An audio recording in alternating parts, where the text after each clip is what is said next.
Éphésiens chapitre 4. Éphésiens 4.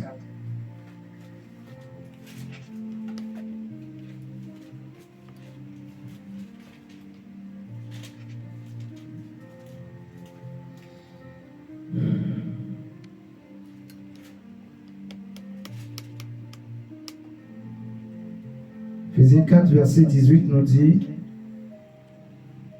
en parlant des païens, ils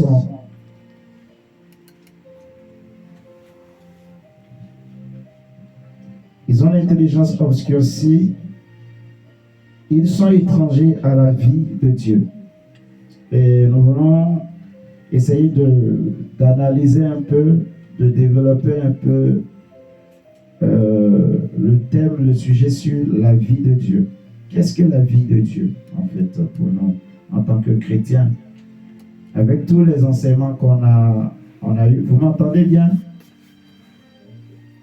Ok. Donc, avec tous les enseignements qu'on a eu, on a compris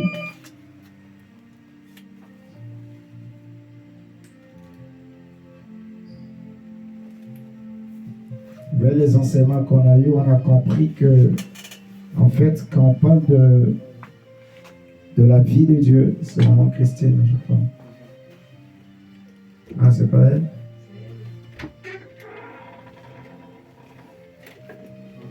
C'est elle, non? Le diable n'a pas reconnu maman. Tellement qu'elle est devenue jeune. C'est bien, hein? Maman, vous êtes belle. Amen. Ouais. C'est pas aussi mauvais de faire des compliments. Ou bien?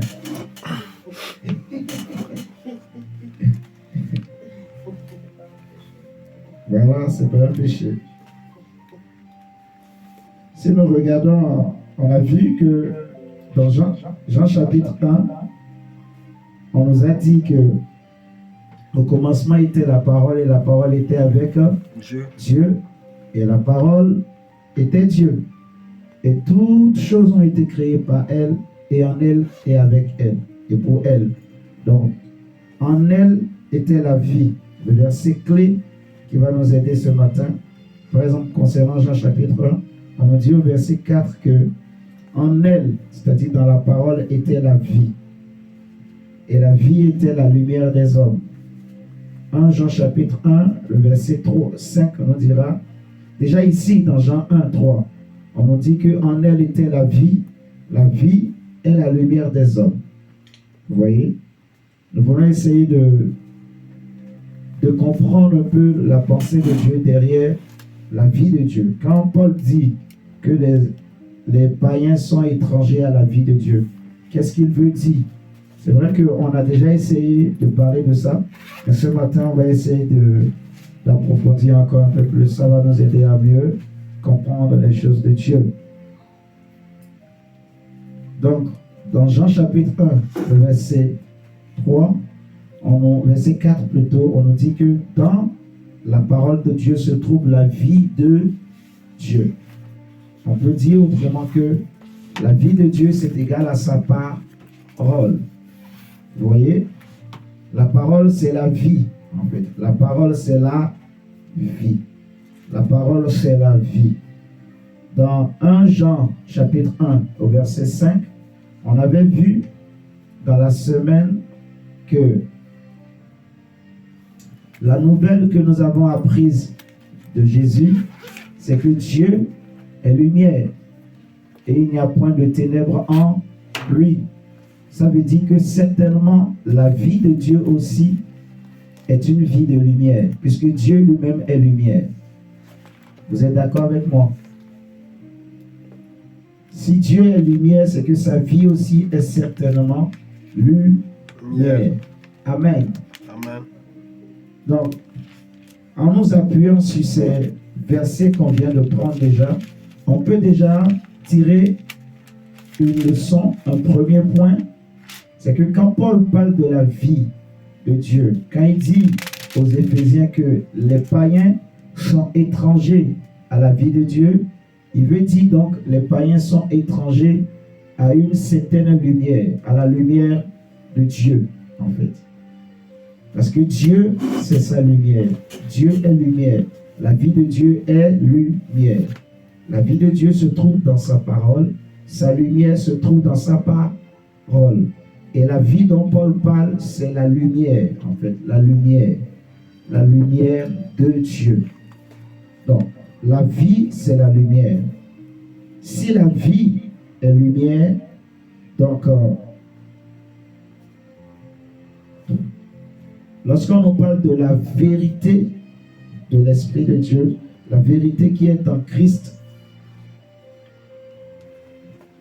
Jésus va dire dans Jean 10 que je suis venu afin que mes brebis aient la vie. Ça, c'est la vérité. Il dit, moi, Jésus, moi, Christ, je suis venu au monde afin que mes brebis aient la vie et qu'ils soient dans l'abondance ou qu'elles soient dans l'abondance. Donc, qu'elles aient une vie abondante, une vie qui déborde. Donc, qu'ils soient remplis de lumière, que mes brebis soient remplies de la lumière de Dieu. Amen, amen. On a compris que pour recevoir cette lumière, nous aussi en tant que chrétiens, déjà la lumière nous a éclairés. C'est pour cela qu'on est devenu chrétien, on est devenu enfant de Dieu.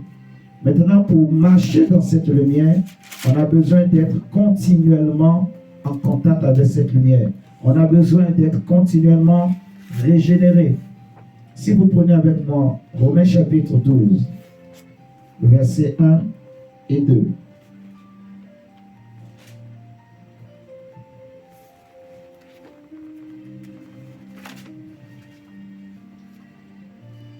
Pour résumer ce que j'ai dit jusque-là, qu'est-ce que la vie de Dieu?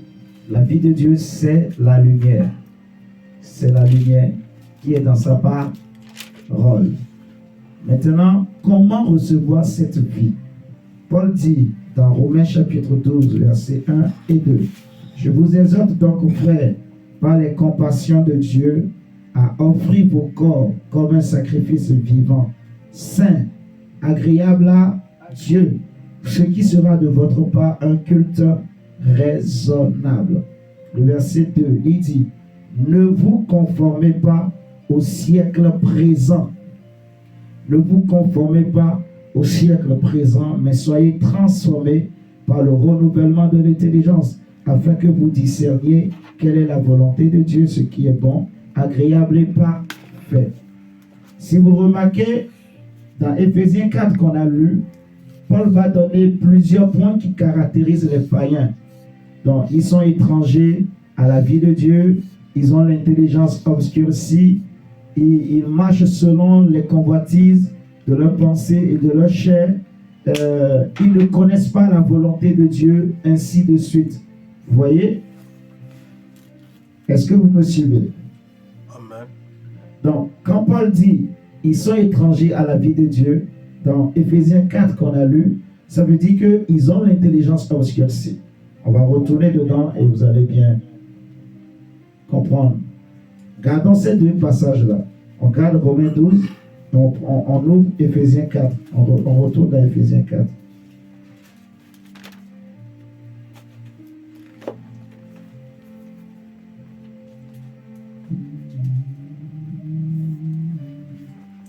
Éphésiens 4, Paul dit, voici donc, verset 17, voici donc ce que je dis et ce que je déclare dans le Seigneur, c'est que vous ne devez plus marcher comme les païens, qui marchent selon la vanité de leur pensée. Vous voyez? Donc, ils marchent selon la vanité de leur pensée. Ils ont l'intelligence obscurcie. Deuxième point qui les caractérise. Ils sont étrangers à la vie de Dieu. À cause de quoi? De l'ignorance qui est en eux, à cause de l'endurcissement de leur cœur, ayant perdu tout sentiment, ils se sont livrés à la dissolution pour commettre toute espèce d'impureté jointe à la cupidité. Vous voyez?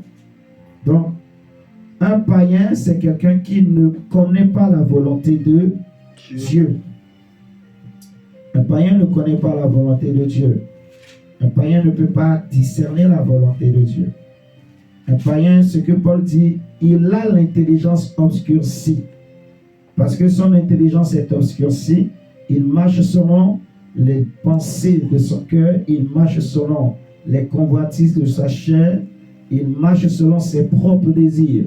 Vous voyez, le païen vit selon ce que le monde lui présente en réalité. Donc, cela nous permet de comprendre mieux le verset 2 de Romains 12. Parce que l'apôtre dit, ne vous conformez pas au siècle présent, mais soyez transformés par quoi? Le renouvellement de l'intelligence. Parce que tout homme sans Christ, sans Dieu, tout homme sur la terre, en fait, tous les hommes sont pareils. Sans Jésus, bien sûr, je veux dire. La Bible dit que tous sont péchés et sont privés de la gloire de Dieu. Et Paul va dire dans Romains 2 que nous aussi, on était comme les païens. Si vous prenez Romains chapitre 2,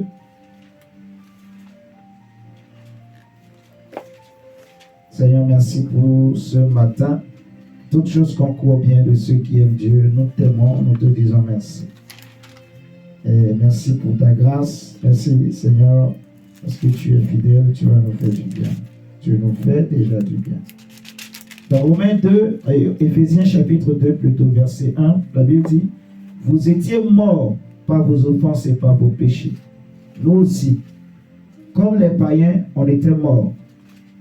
Et il dit, par vos offenses et vos péchés, dans lesquels vous marchiez autrefois, selon le train de ce monde, selon le prince de la puissance de l'air, de l'esprit qui agit maintenant dans les fils de la rébellion. Nous tous aussi, nous étions de leur nombre. Nous vivions autrefois selon les convoitises de notre chair, accomplissant les volontés de la chair et de nos pensées. Vous voyez? Et nous étions par nature des enfants de colère comme les autres. Donc, on peut s'arrêter là.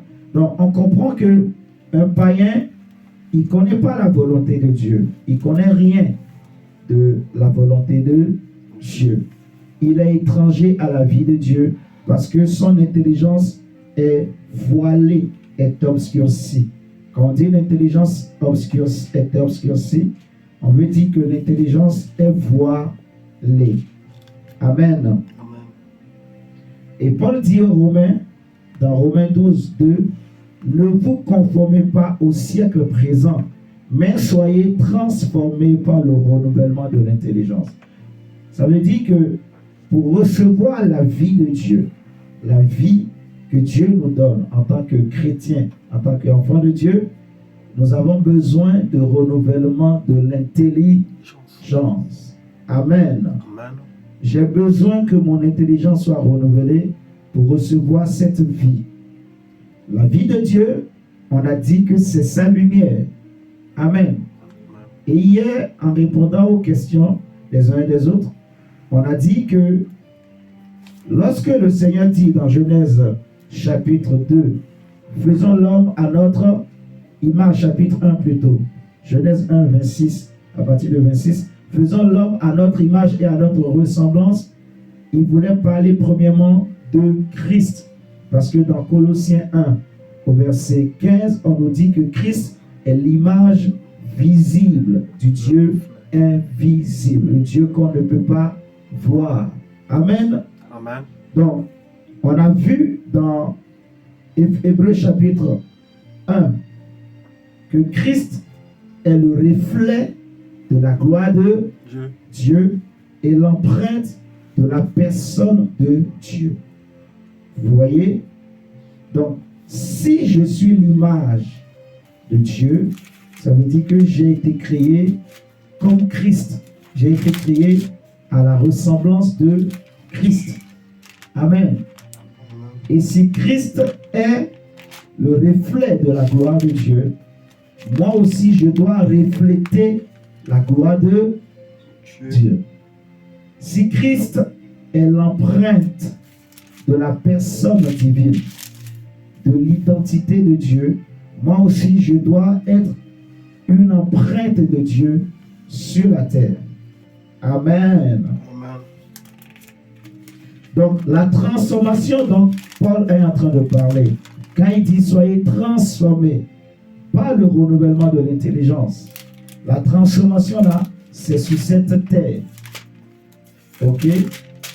C'est sur la terre qu'on doit vivre cette transformation. que je dois être transformé dans mon intelligence pour que ma vie, pour que mon existence puisse désormais refléter la gloire de Dieu. Amen. Amen.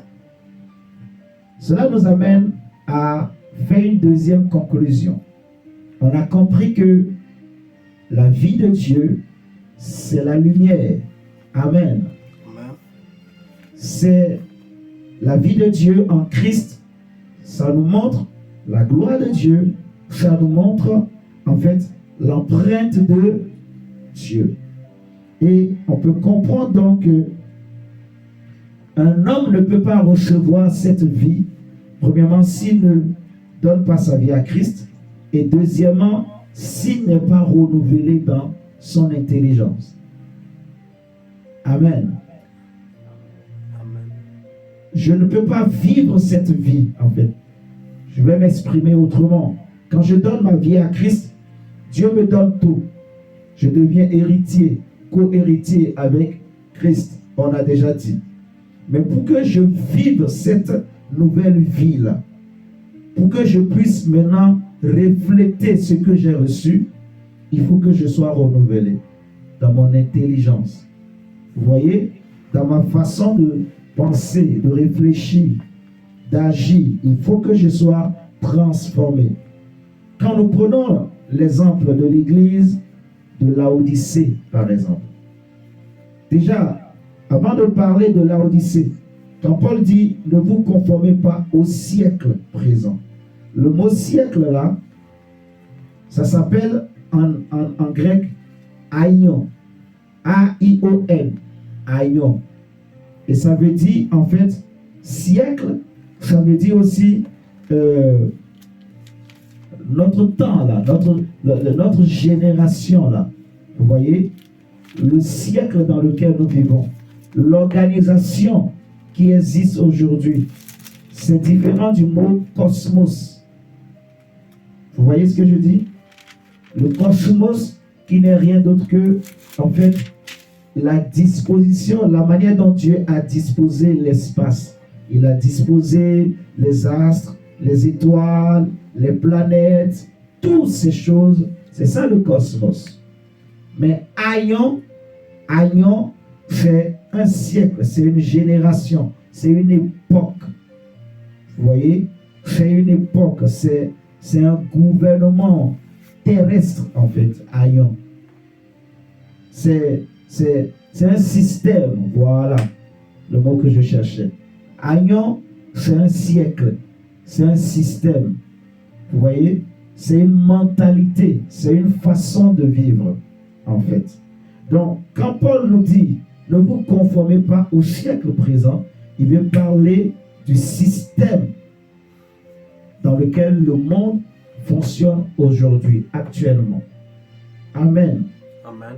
Il veut nous dire, ne fonctionnez pas selon ce système que le monde vous présente, que le monde vous a présenté. Ce système-là ne vous aidera pas à pouvoir refléter la vie de Dieu. Amen. Puisque vous avez accepté de renoncer au péché, de renoncer au monde, vous avez renoncé à ce système. Donc, ne marchez plus selon ce système. Ne vous conformez pas à ce système. N'obéissez pas à ces règles, à ces pratiques, vous voyez, à ces demandes, à ces exigences.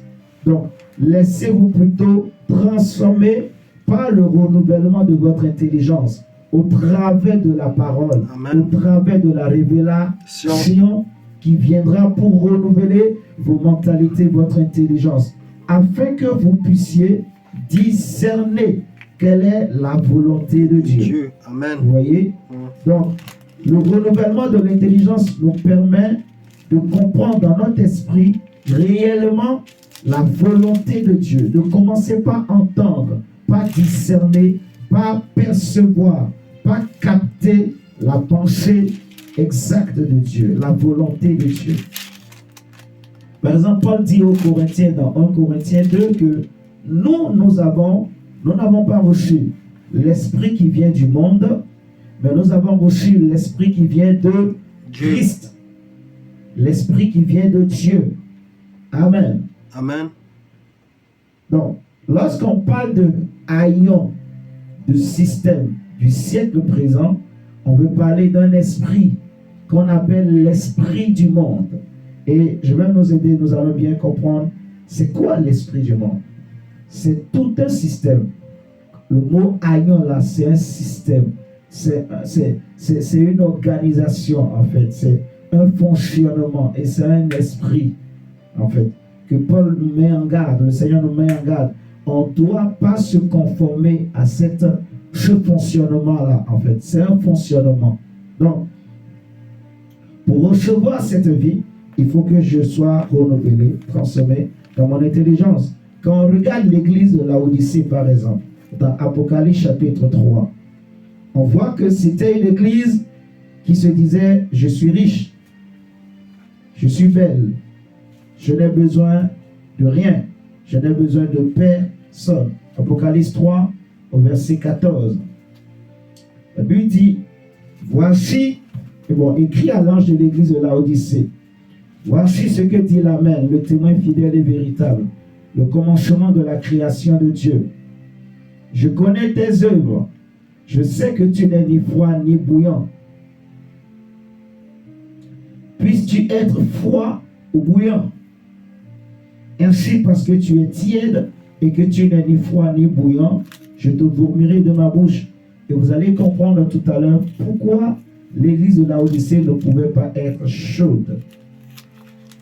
Parce que le monde était rentré à l'intérieur, en fait.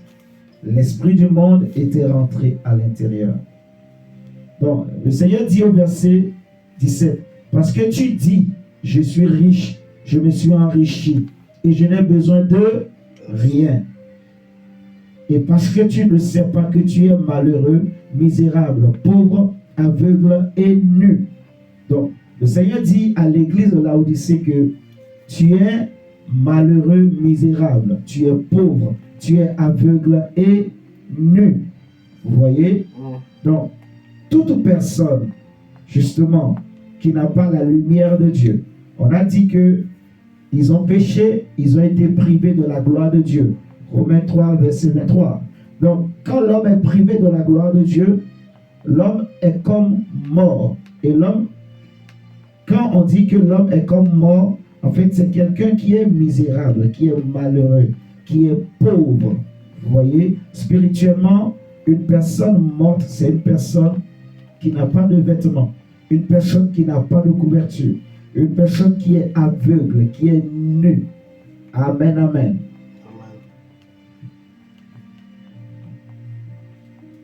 Donc, Adam et Ève, tant qu'ils n'avaient pas péché, ils n'avaient pas honte. Ils n'étaient pas conscients même qu'ils étaient nus. Amen. Amen. Tant qu'ils n'avaient pas péché. Parce que la lumière de Dieu les couvrait, les protégeait en fait. Ils ne pensaient pas au mal. Ils ne pensaient pas à la méchanceté. Ils ne pensaient pas à tout ce qui est nudité. Mais quand ils ont mangé le fruit de l'arbre de la connaissance du bien et du mal, ils se sont rendus compte qu'ils étaient nus. Ils ont eu honte. Ils se sont maintenant mis à fabriquer de quoi se couvrir eux-mêmes. Vous voyez? Mais ça ne pouvait pas les délivrer de cette nudité-là. Donc, le péché amène la nudité. Vous voyez? Le péché amène l'aveuglement par rapport à Dieu. Le péché amène le malheur. Le péché rend l'homme misérable, pauvre. Le péché amène la pauvreté dans la vie de l'homme. Alors que la lumière de Dieu vient nous couvrir. La lumière de Dieu nous délivre de toutes ces choses, en fait. Vous voyez? On a besoin de cette lumière pour être délivré de toutes ces choses, en fait. Comment recevoir cette vie de Dieu? Il faut que j'accepte d'être renouvelé dans mon intelligence. Il faut que j'accepte que le Seigneur ouvre mes yeux par la connaissance de la parole, que le Seigneur me libère de la pauvreté, de la nudité spirituelle. L'église de Laodicée, le mot Laodicée, ça veut dire la justice du peuple. Le mot Laodicée, ça veut dire justice du peuple. Et je crois que j'avais déjà dit une fois que c'est aussi l'église des temps de la fin. Paul va dire par exemple à Timothée dans 2 Timothée 4, du verset 1 à 5 que prêche la parole de Dieu en toute occasion favorable ou non, parce qu'il arrivera un temps où les hommes ne supporteront plus la vérité, la saine doctrine. Vous voyez, comme l'église de Laodicée qui se disait je suis riche, je suis belle, je me suis enrichi, je n'ai besoin de rien. Vous voyez, on a dit que Laodicée veut dire justice du peuple. C'était une église, le Seigneur l'a regardée et Jésus a vu qu'elle n'était ni chaude, elle n'était ni froide. Ça veut dire qu'elle pouvait accepter tout. Même si on lui dit, va lécher le sol, elle est capable de le faire. Pourvu qu'on ne touche pas à son argent, à sa richesse, soi-disant sa richesse, en gros. Vous voyez? C'est ça l'église de Laodicée. Donc c'est la justice du peuple. Et c'est l'église, c'est l'image de l'église des temps de la fin. Or, nous sommes au temps de la fin. Amen. C'est une église où c'est le peuple qui est au centre. Ce n'est plus Jésus qui est au centre. Vous voyez? Normalement, le Seigneur dit dans Matthieu que tu es pierre, Matthieu 18. Et sur cette pierre, je bâtirai mon église. Et les portes du séjour des morts ne prévaudront point contre elle. Donc l'église est centrée sur Christ. Amen. Vous êtes d'accord avec moi? Amen. L'église est centrée sur Jésus, sur la parole, sur la lumière, sur la vie de Dieu en fait, sur l'esprit de Dieu. L'église, c'est christocentrique. Vous voyez? C'est Christ qui a bâti son église et c'est Christ qui dirige son église par son esprit au travers de la parole. C'est Christ qui est élevé dans l'église. Mais l'église de Laodicée, c'est le peuple qui est élevé. Parce que ce n'est plus la justice de Dieu, c'est la justice des hommes. Laodicée veut dire la justice du peuple. Vous voyez? Donc l'église de Laodicée, c'est cette église-là où c'est le peuple qui est au centre. Vous voyez? C'est les hommes qui sont au centre, en fait. C'est les hommes qui sont élevés. Vous voyez? Donc, on fait tout en fonction du peuple. On fait tout en fonction de l'appréciation, l'approbation du peuple. L'église de Laodicée, c'est l'église qui cherche à plaire à tout le monde, qui cherche l'approbation de tout le monde, qui cherche à être apprécié par tout le monde. Vous voyez? Par exemple, comme on avait vu jeudi, l'apôtre Jean dira que voyez de quel amour le Père nous aime, de ce qu'il veut que nous soyons appelés enfants de Dieu. Et nous le sommes. Nous le sommes. Et c'est pour cela que le monde ne comprend pas et ne nous reconnaît pas. Vous voyez? Donc, la vraie église, elle n'est pas là pour être comprise par le monde, pas pour être comprise par les hommes, par le peuple. Vous voyez? La vraie église, elle est là pour plaire à Christ et présenter la bonne nouvelle aux hommes. Mais l'église de Laodicée, c'est l'inverse. C'est le peuple qui est au centre. On fait tout pour plaire aux hommes. Vous voyez? Les messages sont apportés pour plaire aux hommes. Paul va dire que les hommes ne supporteront plus la saine doctrine, mais ils auront la démangeaison d'entendre des choses agréables. Donc c'est une église qui est centrée sur le peuple. C'est le peuple qui décide. Le message qu'on prêche, c'est le peuple qui décide. Comment l'église va fonctionner, c'est le peuple qui décide. La direction que l'église va prendre, c'est le peuple qui décide. C'est ça l'église de Laodicée. C'est les populations, c'est les fidèles qui choisissent en fait. Vous voyez? C'est eux qui choisissent, qui décident le type de fonctionnement qu'on aura, le type d'église, le type de culte, le type d'adoration. C'est le peuple qui décide. Ce n'est plus maintenant l'esprit. Alors qu'on a dit que c'est poussé par le Saint-Esprit que les hommes ont parlé de la part de Dieu. Et le Seigneur dit à Zacharie que ce n'est ni par la puissance ni par la force, mais c'est par mon esprit. Amen. Vous voyez? Amen. Donc, ce n'est pas une église qui est dirigée par l'Esprit de Dieu, l'église de Laodicée. Pourtant, c'est une église qui avait bien commencé, en fait. Laodicée n'était pas née Laodicée directement. Vous voyez? C'était une église qui avait bien commencé la vie chrétienne, qui avait vécu une véritable conversion, mais avec le temps, elle s'est détournée du vrai chemin, du droit chemin. Amen. Amen. Et c'est ça l'église de Laodicée.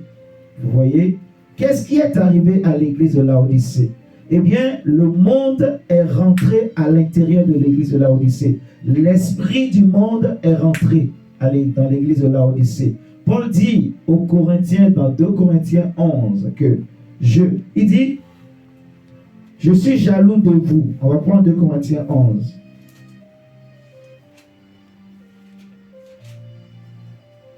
Au verset 1. 2 Corinthiens 11, verset 1, il dit, « Oh, si vous pouviez supporter de ma part un peu de folie, mais vous me supportez, car je suis jaloux de vous, d'une jalousie de Dieu, parce que je vous ai fiancé à un seul époux pour vous présenter à Christ comme une vierge pure. » Donc Paul dit clairement, « Je suis jaloux de vous, d'une jalousie de Dieu. » Parce qu'à un moment donné, les Corinthiens commençaient par vouloir mélanger les choses spirituelles avec les choses charnelles. Vous voyez, ce n'est pas du tout la même chose. Les Corinthiens voulaient mélanger la familiarité. Cela faisait que, comme on avait vu la dernière fois, même pendant la Sainte Seine, les gens amenaient à manger, mais chacun mangeait ce qu'il a amené et les autres restaient là affamés, ils se regardaient entre eux. Il y avait certains qui, voilà, ils sortaient avec les femmes de leur père, il y avait l'inceste, il y avait beaucoup de choses en fait. Donc, la vie qu'ils avaient dans le monde, les Corinthiens commençaient par amener cette vie dans l'église. Vous voyez? Et c'est là que Paul va se réveiller pour les reprendre en fait. Il va leur dire, je suis jaloux de vous, d'une jalousie de Dieu, parce que je vous ai fiancé comme une vierge pure à un seul époux. À un seul époux. Un seul époux. Verset 3. Toutefois, de même que le serpent séduisit Ève comment? Par sa ruse. Je crains que vos pensées ne se corrompent et ne se détournent de la simplicité à l'égard de Christ. Est-ce que cela vous interpelle? Il dit, de même que le serpent séduisit Ève par sa ruse, je crains que vos pensées ne se corrompent et ne se détournent de la simplicité à l'égard de Christ. On avait dit que l'arbre de la connaissance du bien et du mal, ça ouvre l'intelligence. Parce que le serpent dira à la femme que, au contraire, si tu manges de ce fruit, ça va ouvrir quoi? Votre intelligence. Vous voyez? Donc le fruit de l'arbre de la connaissance du bien et du mal ouvre l'intelligence, c'est ce que le diable a dit. Mais ça veut dire quoi pour nous? Ça veut dire que ça touche l'âme. Ça développe l'âme.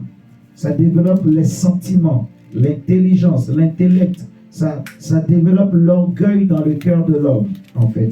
C'est ça le fruit de l'arbre de la connaissance du bien et du mal. Donc ça commence d'abord au niveau des pensées, en fait. Ça commence au niveau des pensées. On comprend que la séduction que Ève et Adam ont vécue dans Genèse, ça a commencé au niveau des pensées. Et c'est ce que Paul est en train de dire. Je crains que vos pensées ne se corrompent et ne se détournent de la simplicité à l'égard de Christ. Mais derrière le mot pensée, ou derrière les pensées dont Paul est en train de parler ici, il y a l'intelligence. Vous voyez? Il y a l'intelligence qui a été corrompue, voilée, en fait. l'intelligence de Ève. Pour que Ève réfléchisse mal. Vous comprenez? C'est parce que Ève a mal réfléchi qu'elle est partie prendre le fruit. Parce que son intelligence a été voilée et elle a commencé par se dire, par croire, par voir que le fruit de l'arbre était bon à manger. Alors que pendant des années, pendant longtemps, elle passait avec Adam devant l'arbre. Elle voyait le fruit, mais elle n'a jamais cru que le fruit était agréable à voir. Elle n'a jamais remarqué que le fruit était bon, que le fruit était agréable. Mais ce jour-là, parce que son intelligence a été corrompue, la Bible dira que elle a regardé. Elle a regardé. À force de regarder, la convoitise est rentrée et son intelligence a été corrompue, transformée. Donc voilée. Là maintenant, elle a commencé par recevoir une autre pensée. Parce que l'intelligence a été voilée. Elle a manqué de discernement. Elle s'est dit que le fruit était bon. Elle est partie, elle a pris, elle a mangé. Vous voyez? Donc, quand Paul dit que le serpent a séduit Ève par sa ruse, le serpent a séduit Ève dans son intelligence. Le serpent a corrompu l'intelligence de Ève. Vous voyez? Parce que Dieu, en créant l'homme, l'être humain, l'homme, Dieu l'a fait étant un être tripartite. Un être qui a trois parties. L'esprit, l'âme et le corps. Mais avec tous les enseignements qu'on a vus, je crois que vous avez remarqué, mais peut-être vous n'avez jamais eu le courage de l'avouer. L'être humain, ce n'est pas le corps physique. Vous êtes d'accord avec moi? L'être humain, c'est l'âme. Ma vraie personnalité, c'est mon âme. Or, l'âme, ce n'est pas une entité physique qu'on peut toucher. Si on ouvre mon ventre, on ne va pas voir mon âme.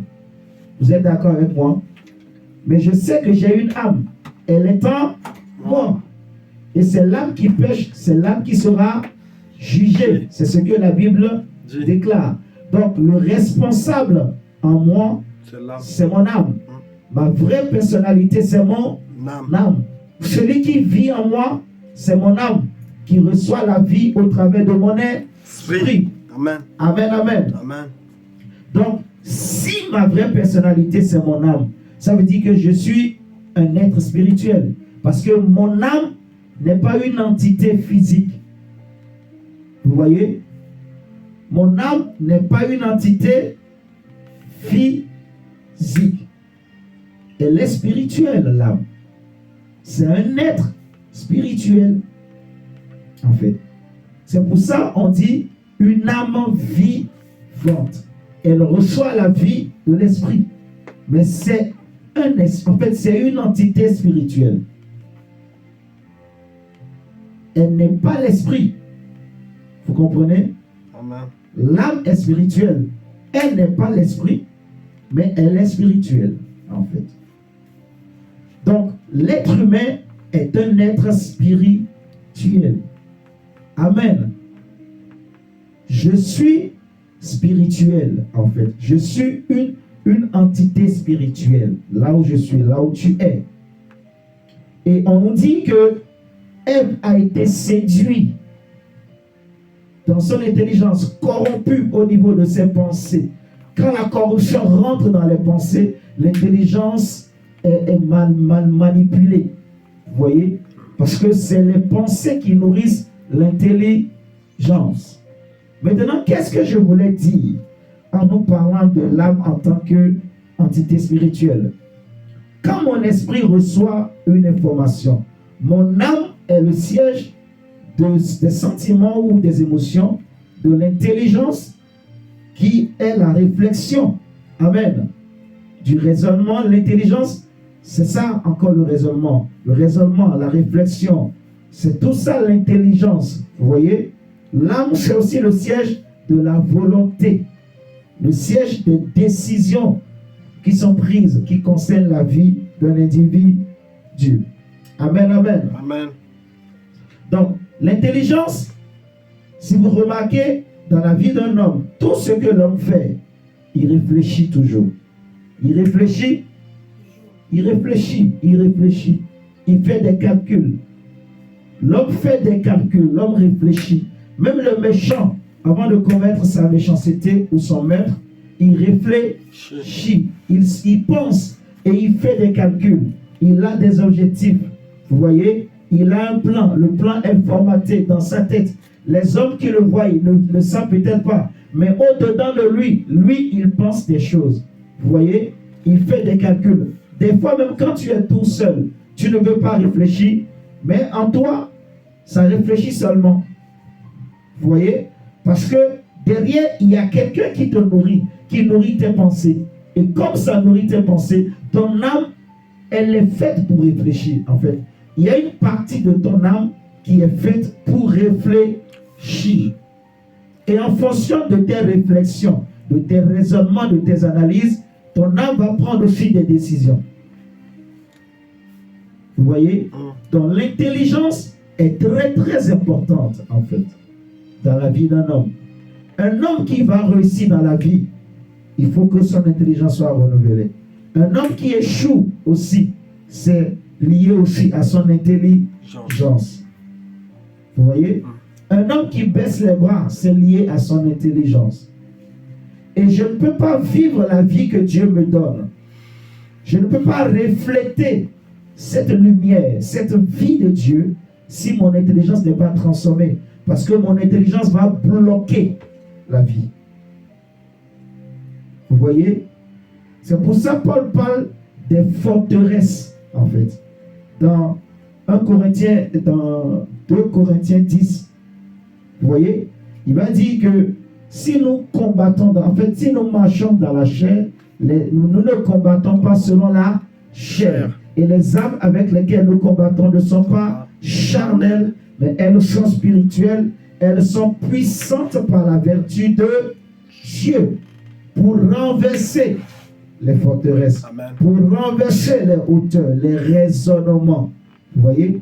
Et les raisonnements là, c'est l'intelligence, les fausses intelligences, les fausses connaissances, les faux raisonnements. Vous voyez? Tous ces raisonnements qui viennent en réalité des démons, qui viennent du monde.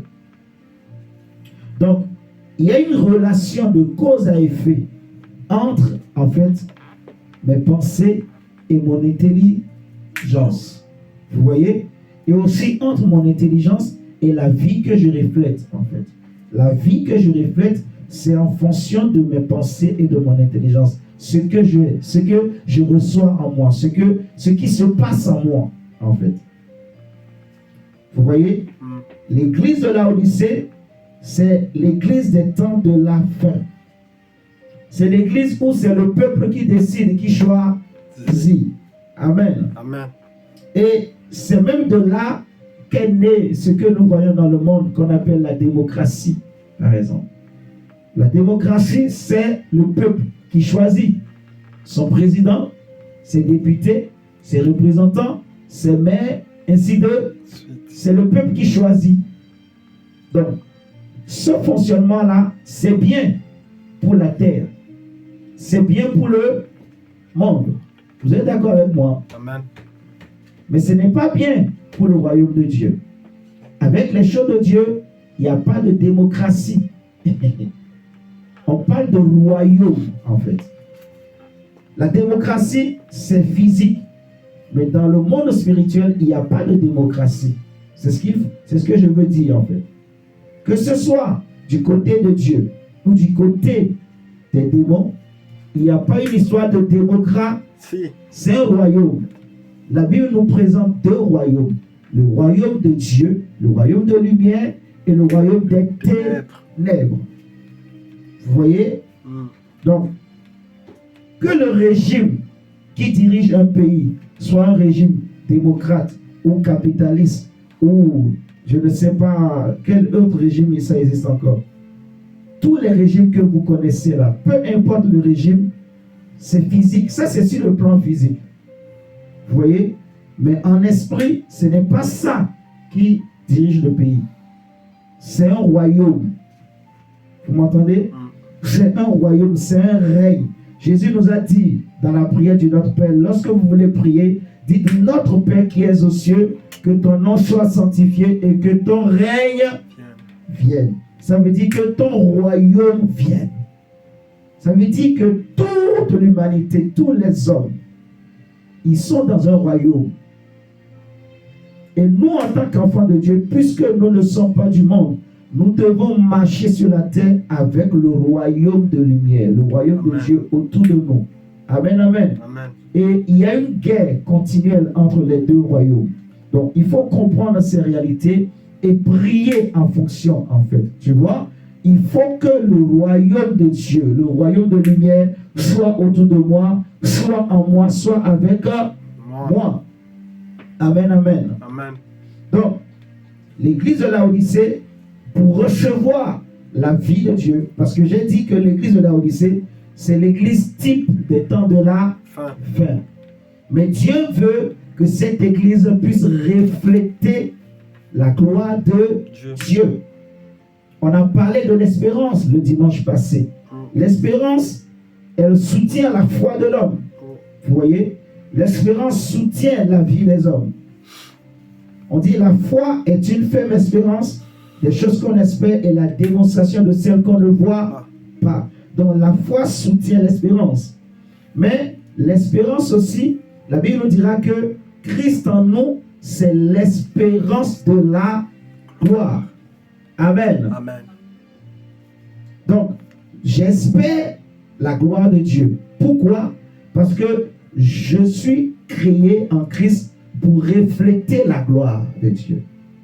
On a dit Christ reflète, il est le reflet de la gloire de Dieu. Et moi aussi, en tant qu'enfant de Dieu désormais, je suis appelé à refléter la gloire de Dieu sur la terre.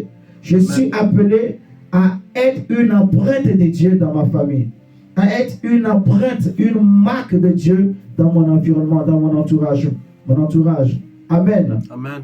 Donc, que ce ne soit pas ma façon de réfléchir, que ce ne soit pas ma façon de penser, que ce ne soit pas ma façon de marcher, de fonctionner. Amen, amen. Amen. Pas ma façon d'aimer, de tout. Je suis appelé à refléter la gloire de Dieu. Je suis appelé à être une empreinte, une marque de Dieu sur la terre. Je suis appelé à transformer, à changer les choses pour la gloire du royaume de Dieu. Amen, amen. Amen. Donc, pour y arriver, il faut que je sois renouvelé dans mon intelligence, que je sois renouvelé dans mon esprit. Cela va passer par deux choses. Déjà, une église qui est pauvre, ou je dirais un homme plutôt, qui est pauvre, qui est nu, qui est aveugle, on va dire qu'elle est malade, une telle personne. Vous êtes d'accord avec moi? Une personne qui est pauvre, aveugle et nue, elle est malade. Elle n'a pas part à la vie de Dieu. Vous voyez? Et l'église de Laodicée est malade. L'église de Laodicée a un problème avec la vie de Dieu. Vous voyez? Dieu la connaît, mais elle a un problème pour refléter la gloire de Dieu. Pour refléter, pour être la gloire de Dieu sur la terre. L'église de Laodicée a un problème. Et on va voir que le Seigneur dit dans Éphésiens, prenons Éphésiens 4.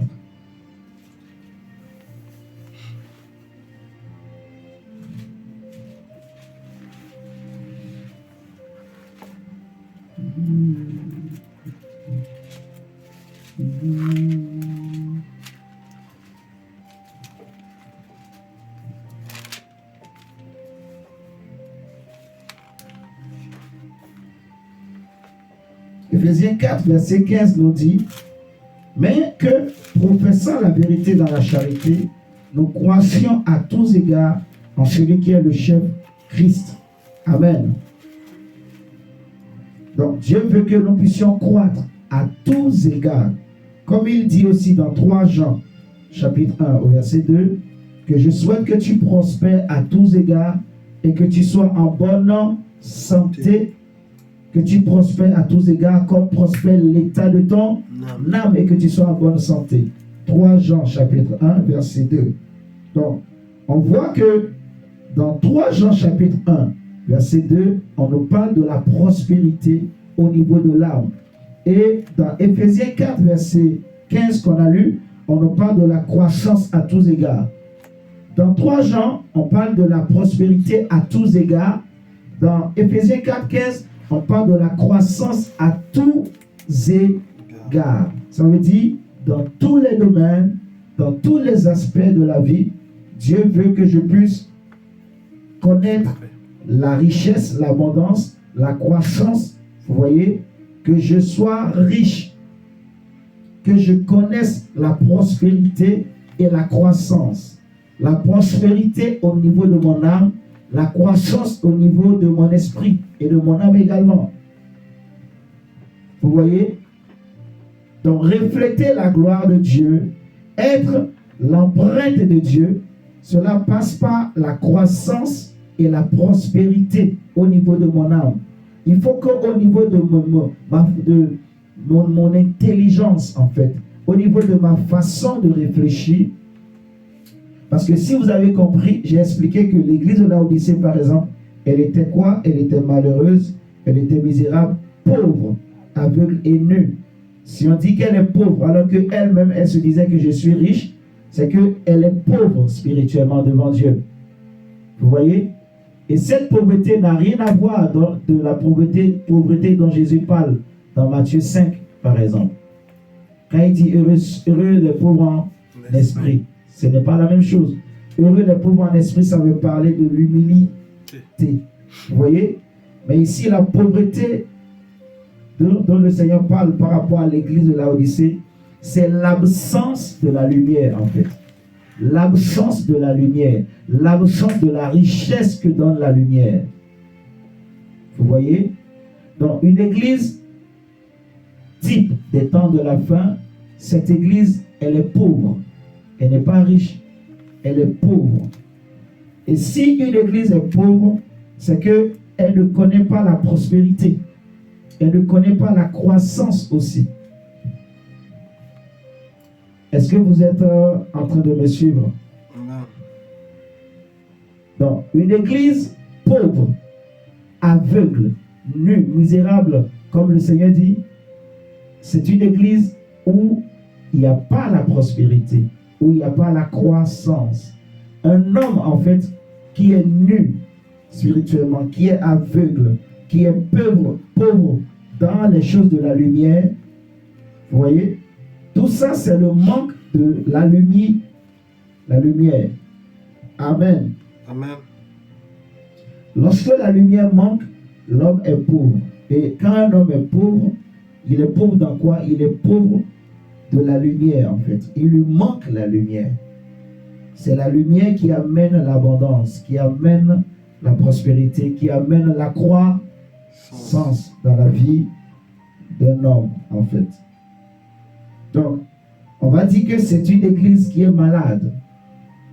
C'est pour ça la Bible dit que je souhaite que tu prospères et que tu sois en bonne santé. La santé spirituelle, la santé pour mon âme, la santé pour mon esprit. Donc, Dieu veut que je sois en bonne santé, que tu sois en santé, que je sois en santé.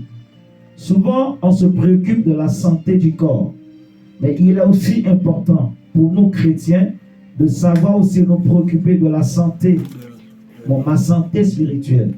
Vous voyez, on aime voir les médecins pour que le médecin nous prescrive des médicaments. J'ai mal à la tête, j'ai mal aux pieds. Le médecin va prescrire des médicaments qu'il faut que je dois prendre pour me soigner, pour guérir du mal. Vous voyez? Eh bien, l'âme aussi de l'homme, qui est la personne qui vit en elle, elle a aussi des problèmes de santé. Si vous vous rappelez, on avait dit que qu'est-ce qui fait qu'il y a certains, par exemple, qui peuvent manquer de souffle, mais d'autres, ils n'ont pas de problème de souffle. Normalement, le souffle est là pour donner à l'homme la respiration. Vous voyez? Pour donner à l'homme la vie. Le souffle qui est dans l'homme, elle est là pour donner à l'homme de vivre. Vous voyez? Mais quelqu'un, par exemple, tu peux voir, il manque de souffle. Ça veut dire il manque de vie. Vous voyez? Il n'arrive plus à bien respirer. Il lui manque la vie. Des fois, le souffle est en train de partir. Pourquoi le souffle part? Parce que la personne est malade. Son souffle ne joue plus bien son rôle. Vous voyez? Il y a un problème de santé là.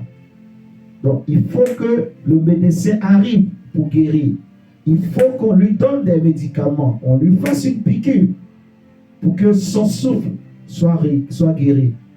Et cette piqûre, c'est la parole en fait. C'est la lumière de Dieu. Vous voyez? Si je prends l'exemple de cet homme par exemple, Jairus, il était chef de synagogue. Il connaissait la loi de Moïse. Mais il ne savait pas comment faire pour guérir.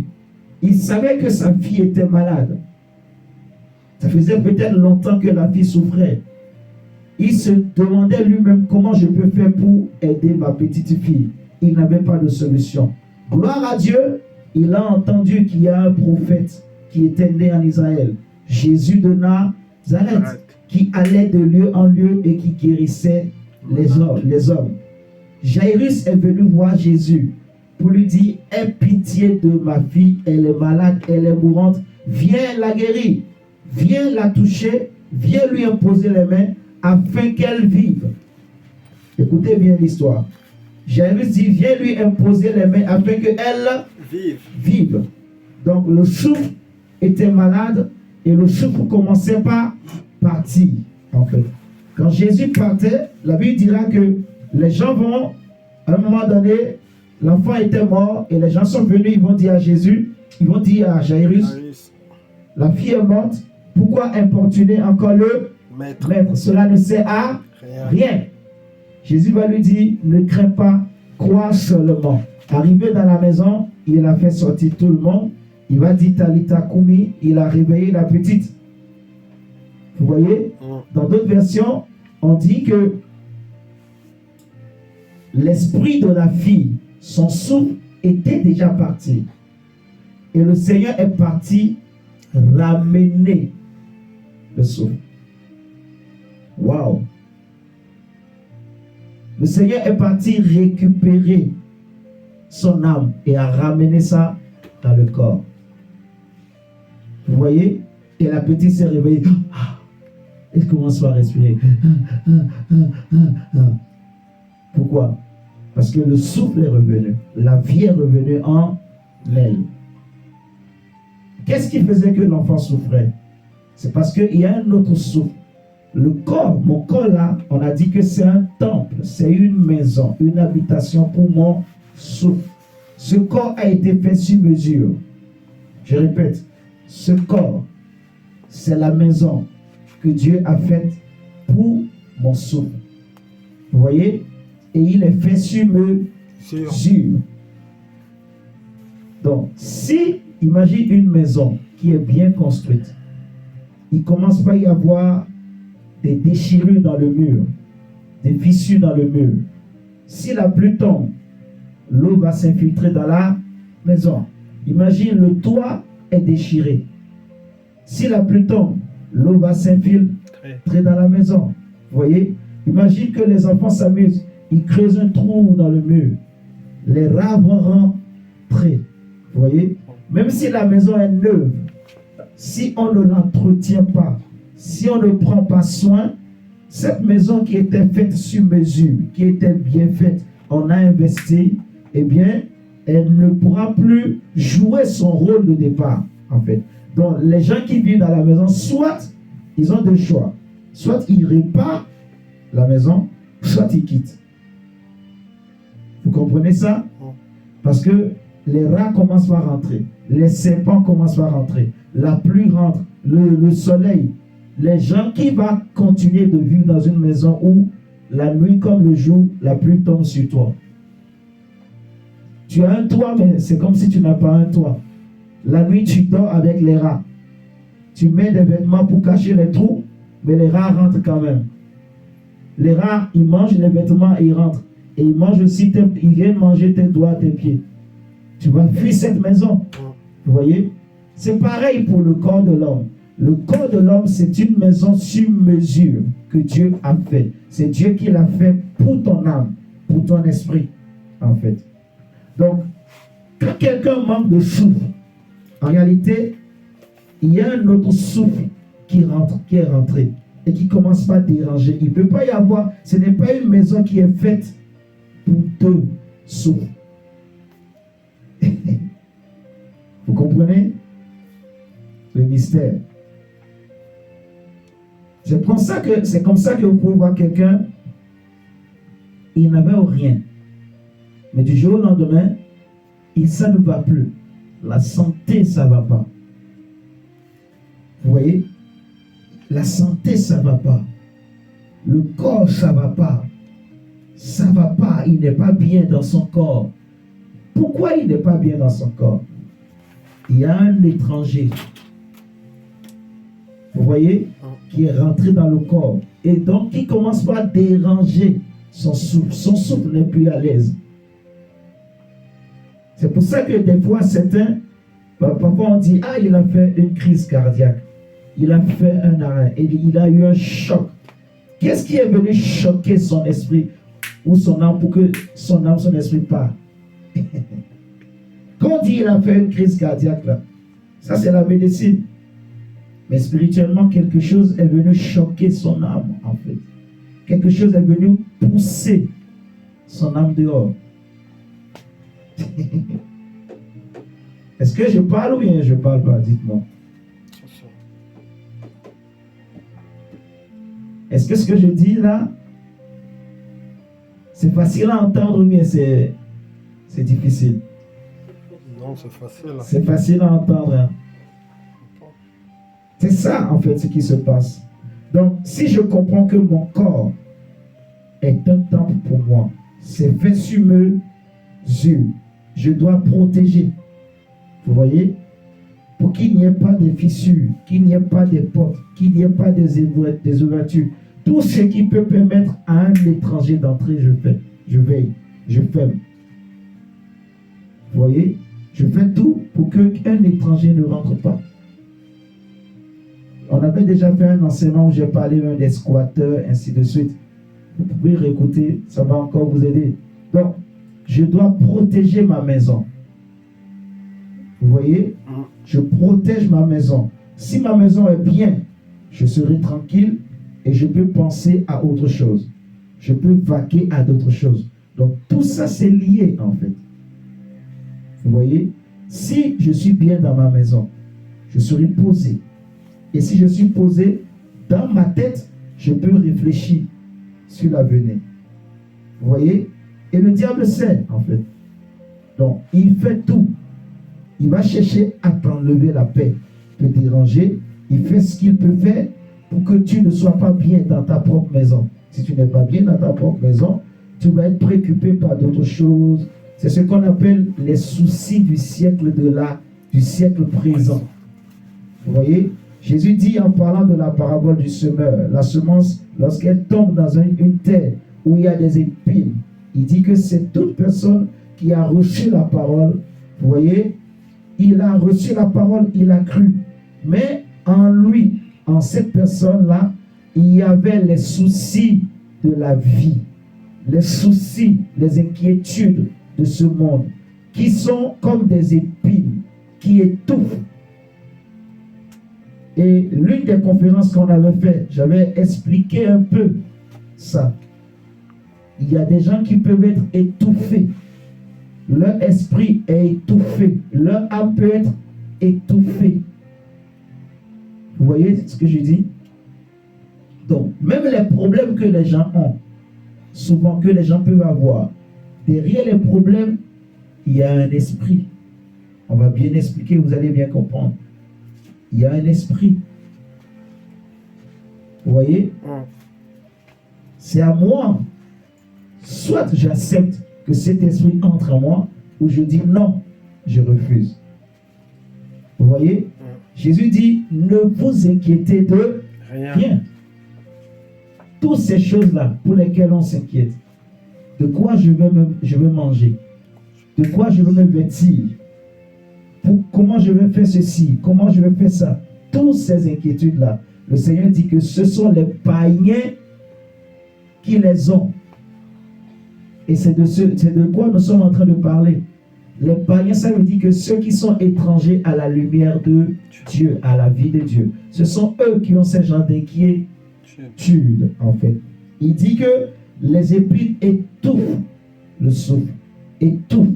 Donc, il y a des gens, des fois, devant la parole de Dieu, devant la prière, ils se sentent étouffés. Ils n'arrivent pas. Il ne peut pas faire 2 minutes de prière. Il ne peut pas faire 3 minutes de prière. Il ne peut pas méditer. Il prend la parole là. Le sommeil arrive tout de suite. Ou bien dès qu'il veut méditer, il y a tellement de choses dans la tête. Tellement de choses, des choses. Donc, pour faire un peu de calme dans son esprit là, c'est difficile. Vous voyez? Donc, dans sa propre maison, il n'est pas calme dans sa propre maison. Son âme qui est en lui n'est pas en paix, en fait. Vous voyez? Laodicée, c'est l'église des temps de la fin. Comme Paul dit aux Corinthiens, je crains que le serpent, de même qu'il a séduit Ève, que vous aussi vous ne soyez séduits. Et Laodicée, c'est cette église qui s'était bien convertie, mais qui a été séduite. Et le monde est rentré, l'esprit du monde est rentré. Les soucis, les inquiétudes, les problèmes de ce monde. Laodicée a ouvert des portes. Laodicée n'a pas protégé sa maison. Vous voyez? Laodicée n'a pas veillé sur les portes, en fait. Et c'est comme ça que l'esprit du monde est rentré. Paul va dire aux Corinthiens que nous n'avons pas reçu l'esprit qui vient du monde. Ça veut dire qu'il y a un esprit dans le monde. Vous voyez? Il y a un esprit dans le monde, en fait. Et Paul dit que nous, chrétiens, nous n'avons pas reçu cet esprit qui vient du monde. C'est quoi l'esprit du monde? C'est quoi l'esprit qui dirige le monde? On va prendre 1 Jean chapitre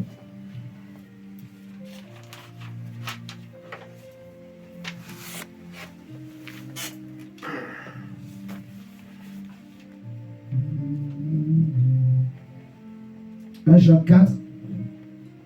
1 Jean 4. 1 Jean chapitre 4. Verset 1 à 3. La Bible dit, bien-aimés, n'ajoutez pas foi à tout esprit, mais éprouvez les esprits pour savoir s'ils sont de Dieu. Car plusieurs faux prophètes sont venus dans le monde. Reconnaissez à ceci l'esprit de Dieu. Tout esprit qui confesse Jésus-Christ venu en chair est de Dieu. Et tout esprit qui ne confesse pas Jésus n'est pas de Dieu. Tout esprit qui ne confesse pas Jésus n'est pas de Dieu. C'est celui de qui? De l'antéchrist. Donc vous avez appris quoi? La venue. Et qui maintenant est où? Est déjà dans le monde. Est-ce que vous êtes là avec moi? 1 Jean chapitre 4. Ça crache un peu? D'accord. On va être patient, on va faire avec. Je vais répéter.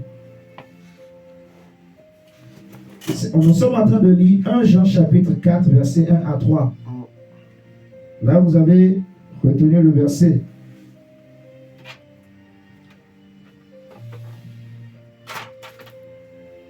Vous m'entendez là?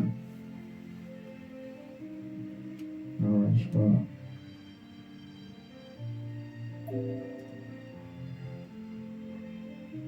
C'est ici, hein, mon Dieu, t'inquiète pas. C'est le portable.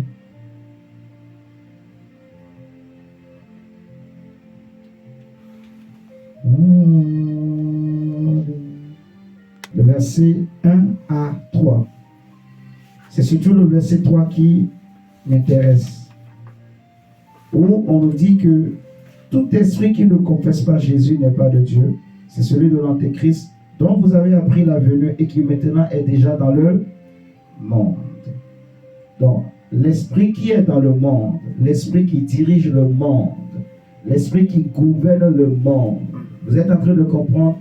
L'esprit qui est derrière les gens du monde, l'esprit qui est derrière les décisions qui sont prises dans le monde, l'esprit qui est derrière le siècle présent, le système de ce monde, le fonctionnement de ce monde, l'esprit qui est derrière tout ce qu'on met en place pour occuper les hommes, pour amuser les hommes, pour les distraire, tout ce qu'on met en place. Est-ce que vous m'entendez en ligne? Voilà. L'esprit qui est derrière eux, c'est l'esprit qui est dans le monde, que l'apôtre Jean appelle, c'est celui de l'antéchrist. Voilà. C'est celui qui s'oppose à Christ. C'est l'esprit qui ne comprend pas et qui ne veut pas reconnaître Christ venu en chair. C'est l'esprit qui sait que Jésus est fils de Dieu.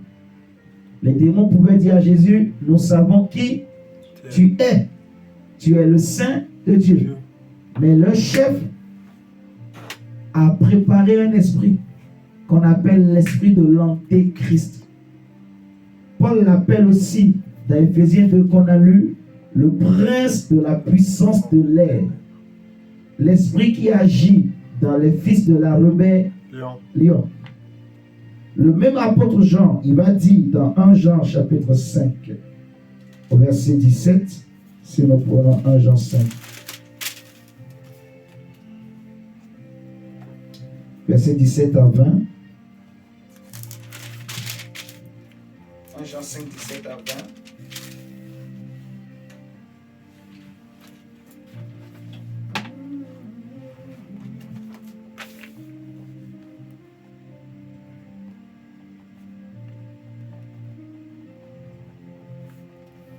La Bible dit, toute iniquité est un péché. Et il y a tel péché qui ne mène pas à la mort. Nous savons que quiconque est né de Dieu ne pêche point. Mais celui qui est né de Dieu se garde lui-même et le malin ne le touche pas. Amen. Amen. Est-ce que vous entendez en ligne? Ok. Donc, il nous dit au verset 19 maintenant, nous savons que nous, c'est qui nous? Moi. Voilà. Nous savons que nous sommes quoi? De Dieu. De Dieu. Nous sommes de Dieu. Ça ne dépend ni de ce que tu es.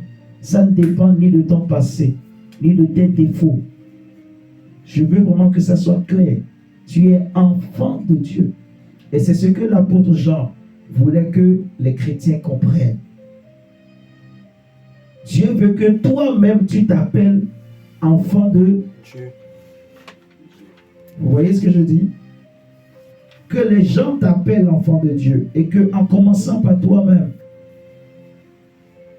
Donc il dit nous le sommes. Nous sommes enfants de Dieu.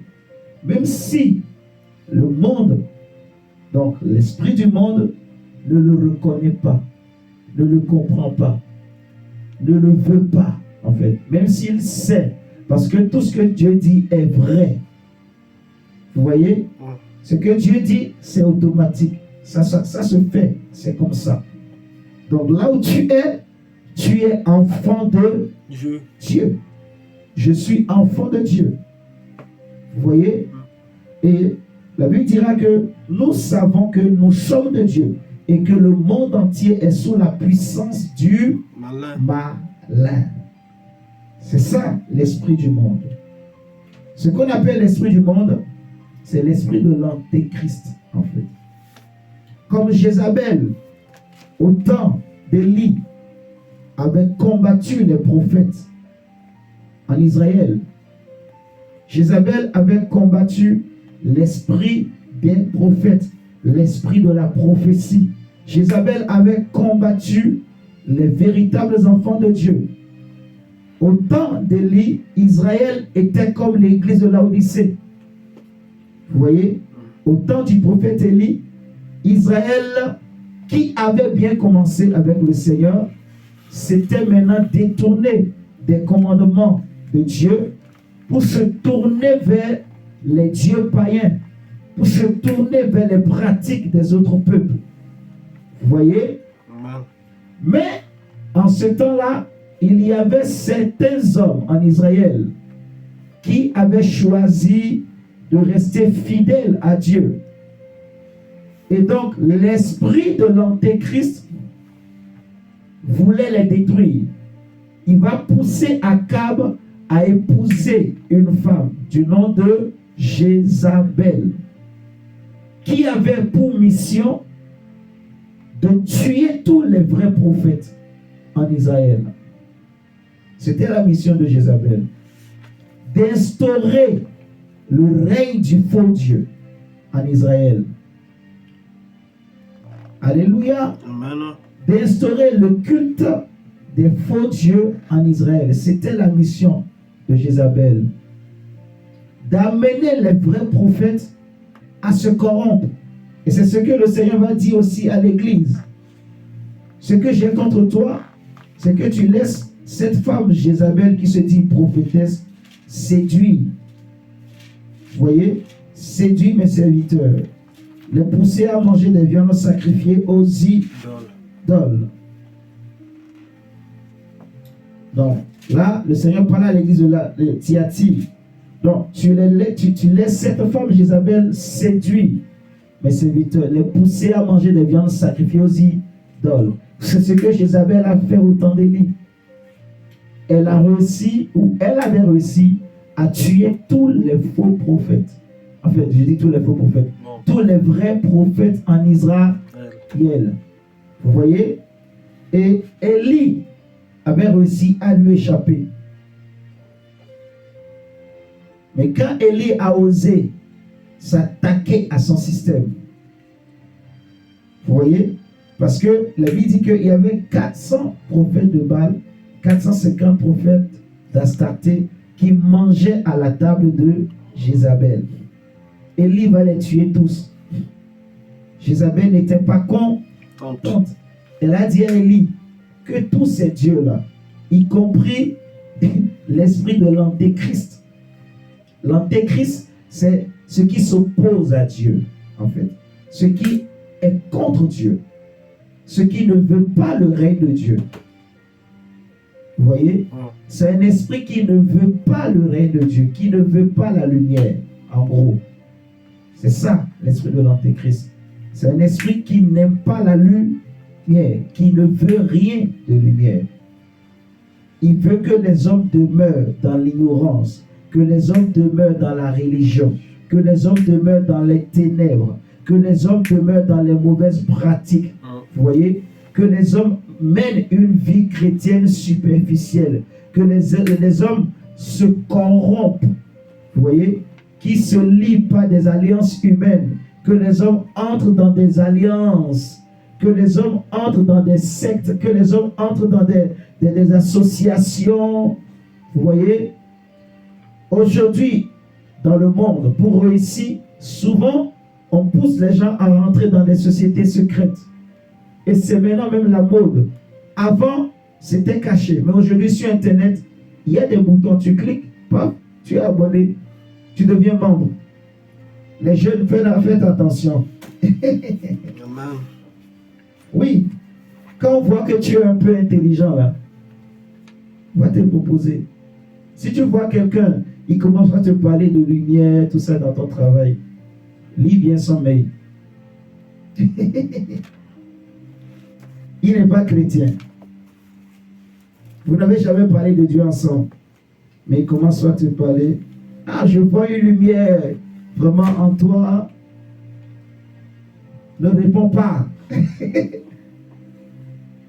Est-ce que vous savez ce que vous comprenez ce que je dis? Il y a des choses peut-être, il ne faut pas dire aussi. Mais il y en a, ils sont partout. En fait, s'ils voient que tu es un peu intelligent, tu as la chose de Dieu, on va t'appâter. Ah ouais. On peut même être très gentil avec toi. Ils peuvent être très gentils avec toi.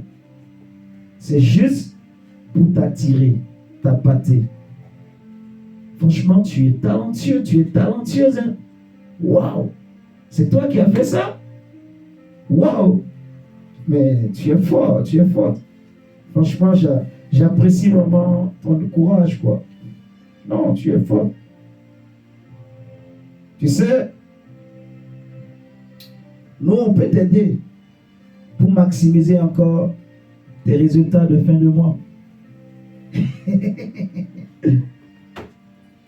aussi, ça se passe. Oui, maman, ça se passe partout, ici en France. Ici, maintenant, depuis Internet, tu peux passer. Il y a des boutons, tu cliques là, je veux me rentrer, je veux m'abonner, tu vas t'abonner. Vous m'entendez, Ali, là?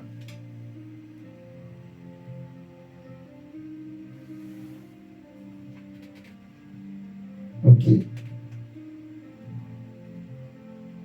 On va essayer de travailler tout à l'heure le truc de son là. Je ne sais pas ce qui est arrivé à la table de mixage là. Mais on va arranger ça tout à l'heure. Ne vous inquiétez pas. Donc, on peut te proposer, comme je disais tout à l'heure, des choses. Ils sont partout en fait. Vous avez entendu cette partie là?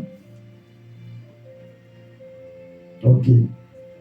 Voilà. Donc, la mission de Jézabel était de détruire le règne de Dieu, en fait, le culte du vrai Dieu en Israël, pour que seul le faux Dieu soit adoré. Vous voyez?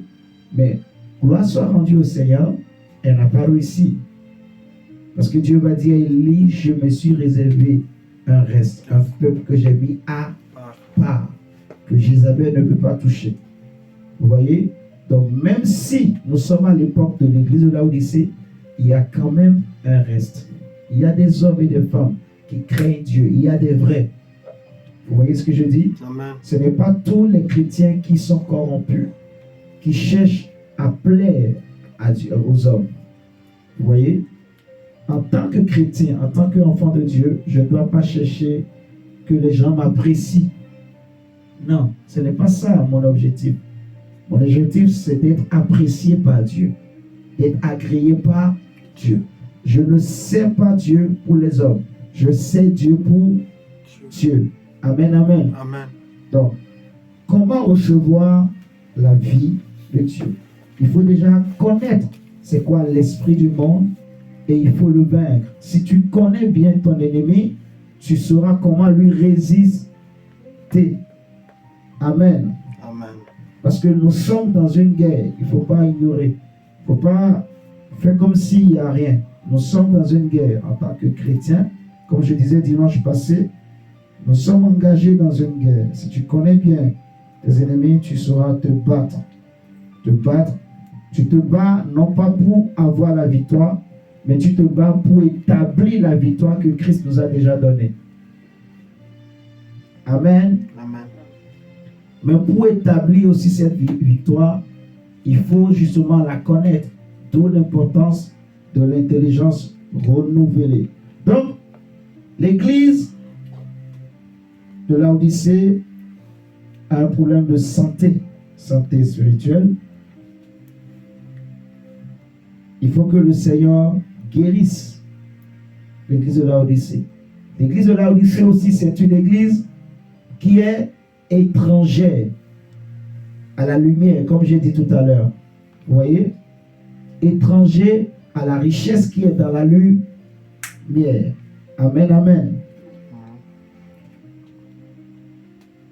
Mais tout n'est pas fini pour l'église de Laodicée. Parce que le Seigneur a toujours les mains tendues. Le Seigneur veut toujours restaurer. Le Seigneur veut toujours sauver. Amen. Amen. Si Dieu a parlé à l'église de Laodicée, c'est parce que Dieu l'aime et Dieu veut que ça change. Qu'elle reflète la vraie lumière. Si nous prenons le psaume 107, nous allons lire le psaume 107. Notre Dieu est celui qui relève. Il relève, il relève, il relève.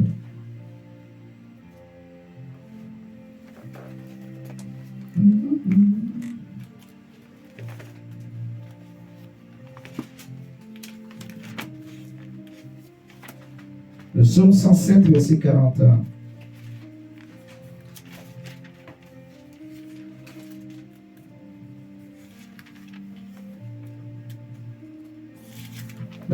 il relève l'indigent et le délivre de la misère.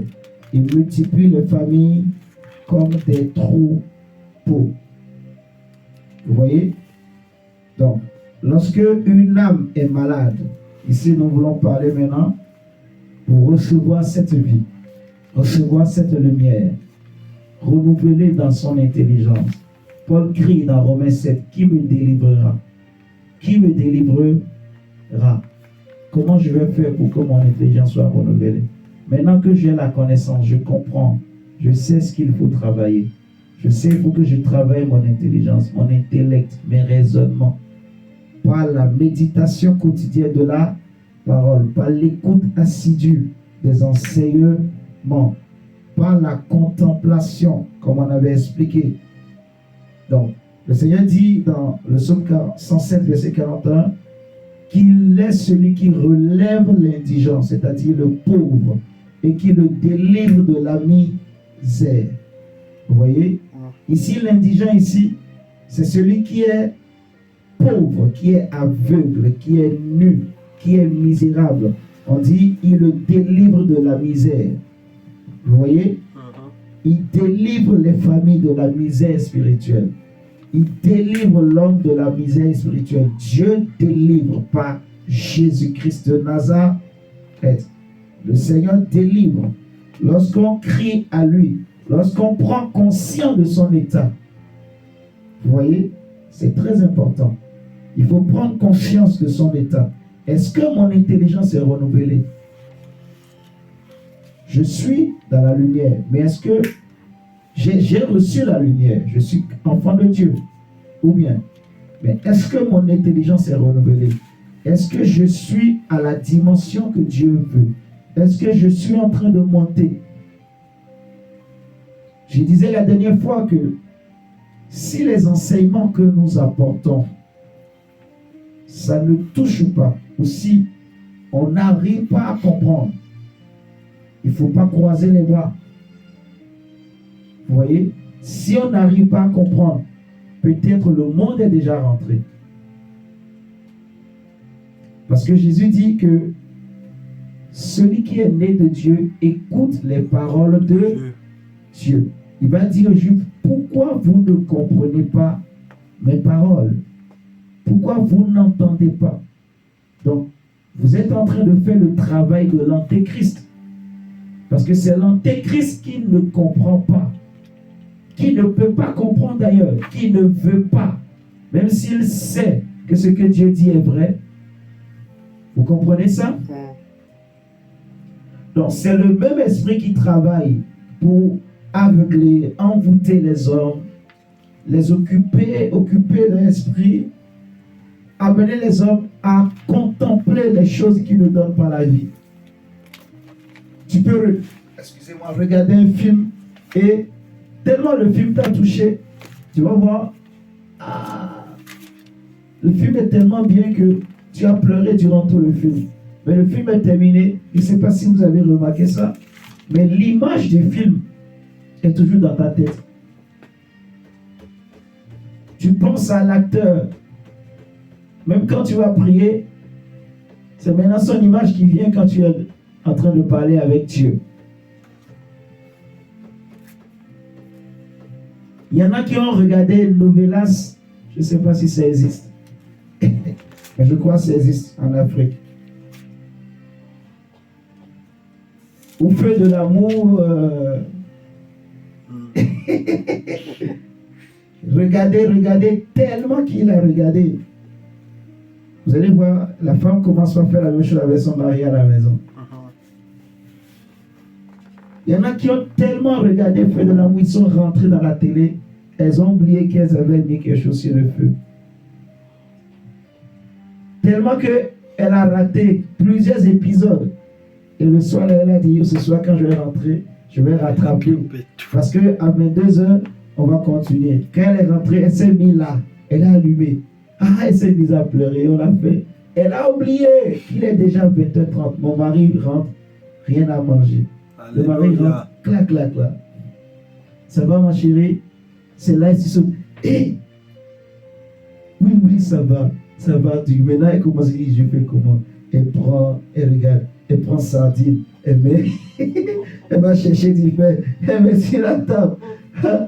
Donc, elle va maintenant chercher quelque chose, elle fait le malade. Tu vois, tout ça parce que son âme est rentrée dans la télé. Alléluia. La séduction de Novelas, feu de l'amour. L'esprit de l'antéchrist, en fait. C'est ça l'esprit du monde, en fait. C'est ça l'esprit du monde. Parce que l'esprit de Dieu nous pousse, on a dit, Dieu est lumière. Donc tout ce qui n'est pas lumière n'est pas de Dieu. Tout ce qui n'est pas lumière n'est pas de Dieu. C'est l'esprit de l'antéchrist, c'est l'esprit du monde, en fait. C'est l'esprit du monde qui séduit, qui rentre dans les familles, qui rentre dans les couples, même dans tout ce monde est dirigé par lui, en fait. Et tout ce que les systèmes de ce monde, les hommes sont en train de faire, vous voyez, les problèmes économiques, les armes militaires que les gens sont en train de préparer, c'est pour l'esprit de l'antéchrist. Vous savez ça? Mais c'est pour lui. Regardez. Prenons 1 Thessaloniciens, 2 Thessaloniciens. C'est juste pour rafraîchir la mémoire. Nous rafraîchir la mémoire.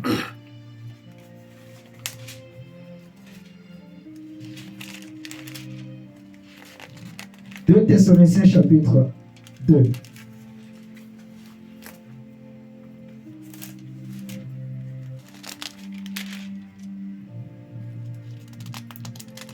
Pour ce qui concerne l'événement de notre Seigneur, l'avènement de notre Seigneur Jésus-Christ et notre union avec lui, nous vous prions, frères, de ne pas vous laisser facilement ébranler dans votre bon sens et de ne pas vous laisser troubler, soit par quelque inspiration, soit par quelque parole ou par quelque lettre qu'on dirait venir de nous, comme si le jour du Seigneur était déjà là. Que personne ne vous séduise d'aucune manière, car il faut que l'apostasie soit arrivée auparavant et qu'on ait vu paraître qui? L'homme du péché, le fils de la perdition, l'adversaire qui s'élève au-dessus de tout ce qu'on appelle Dieu ou de ce qu'on adore, jusqu'à s'asseoir dans le temple de Dieu, se proclamant lui-même Dieu. Donc, celui qu'on appelle l'homme du péché, le fils de la perdition ou l'adversaire, c'est l'homme impie. Vous voyez? On l'appelle aussi le fils du diable, en fait. C'est l'homme impie. Mais tout à l'heure, on a lu dans 1 Jean 4 que son esprit est déjà là. Le fils de la perdition, c'est l'antéchrist. Vous voyez? Donc, on connaît, en fait, tout ce que les gens sont en train de faire là. Parce que dans la prophétie biblique, l'antéchrist là, l'homme impie, c'est lui qui va diriger la 3e guerre mondiale. En gros, quand le Seigneur reviendra, quand les nations vont vouloir détruire encore Israël de la carte du monde, et ça, ce sera après l'enlèvement de l'Église. Quand les nations vont vouloir détruire Israël de la carte du monde, c'est là que Dieu va descendre pour venir sauver Israël selon les prophéties bibliques. Vous voyez? Donc, c'est ça qu'on appelle la guerre d'Armageddon. La guerre d'Armageddon. Un jour, on en reparlera pour qu'on comprenne bien. Vous voyez, maman? Donc, tout ce que les gens sont en train de préparer les nations, les armes nucléaires, toutes les nations sont en train de se préparer pour avoir des armes. Si vous regardez du côté de l'Orient, toutes ces nations sont en train de se battre pour avoir des armes nucléaires. Et tout, imaginez maintenant tous ces pays-là qui entourent Israël. Tous ces pays ont des armes nucléaires. Imaginez. C'est pour ça qu'Israël aussi ne se laisse pas faire. Israël ne se laisse pas faire. Mais imaginez maintenant que tout le monde entier est contre Israël. Aujourd'hui, les gens continuent encore à supporter Israël. Mais il arrivera un temps où tout le monde sera contre Israël.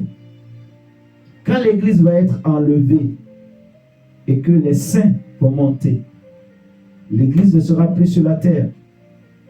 Donc, le seul endroit où on peut aller trouver le véritable Dieu, c'est en Israël. Vous voyez?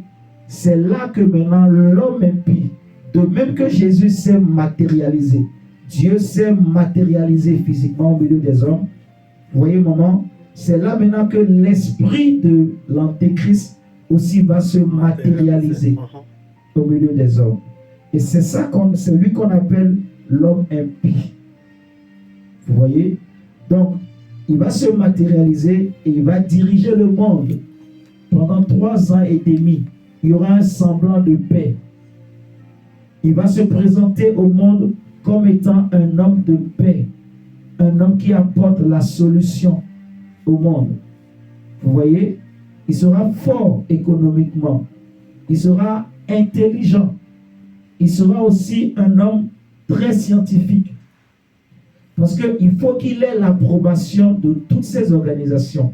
L'organisation des scientifiques, l'organisation économique, parce que c'est des choses qui dirigent le monde. Il faut qu'il ait aussi l'approbation des politiques. Donc il sera aussi un grand politicien, un grand économiste, un grand scientifique. Est-ce que vous voulez que je révèle des choses? Oui. Et il ne peut pas être aussi un noir.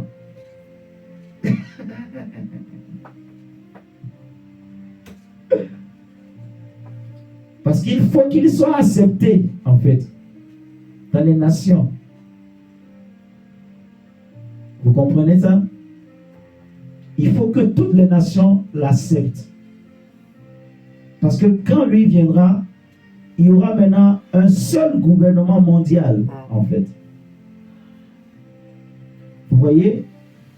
Il y aura une seule nation, un seul gouvernement mondial, en fait. Aujourd'hui, il y a l'ONU, il y a les Africains aussi qui sont en train de créer encore une autre association d'un côté. Il y a les Asiatiques qui ont créé leur truc du côté. Mais quand lui viendra, tout ça là va être uni. Les Nations Unies, par exemple, c'est pour préparer tout. Tout ça, on est en train de préparer l'arrivée de l'homme impie, en fait. Vous voyez? Tout ça, l'économie, les monnaies. Aujourd'hui, l'Europe a sa monnaie. Les États-Unis ont leur monnaie.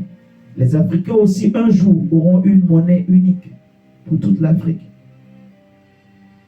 Et un jour, tous les continents auront une seule monnaie. Donc, il y aura une seule économie. Parce qu'aujourd'hui, il y a l'économie africaine qui dépend de l'économie de l'Europe et des États-Unis. Il y a l'économie européenne qui dépend aussi des autres économies. Vous voyez? Mais l'économie africaine, elle n'est pas forte. Et en ce temps-là, il y aura une seule économie, un seul gouvernement, une seule monnaie. Vous voyez? Une seule organisation scientifique. Parce qu'il va contrôler tout. Donc, il sera un scientifique, l'homme impie. Pour que le milieu scientifique l'accepte, vous voyez, il va se présenter comme un défenseur de la nature. Il sera aussi un religieux à la fois. Pour que les religions du monde aussi l'acceptent. Il va se présenter comme un homme qui est, en fait, qui craint Dieu, qui croit en Dieu. Vous voyez, qui croit en un Dieu universel. Ce n'est pas comme nous, on dit seulement Jésus, Jésus, Jésus. Non. Lui, il va parler d'un Dieu universel. C'est pour ça qu'on parle de l'œcuménisme, où on travaille pour que toutes les religions convergent vers un Dieu universel.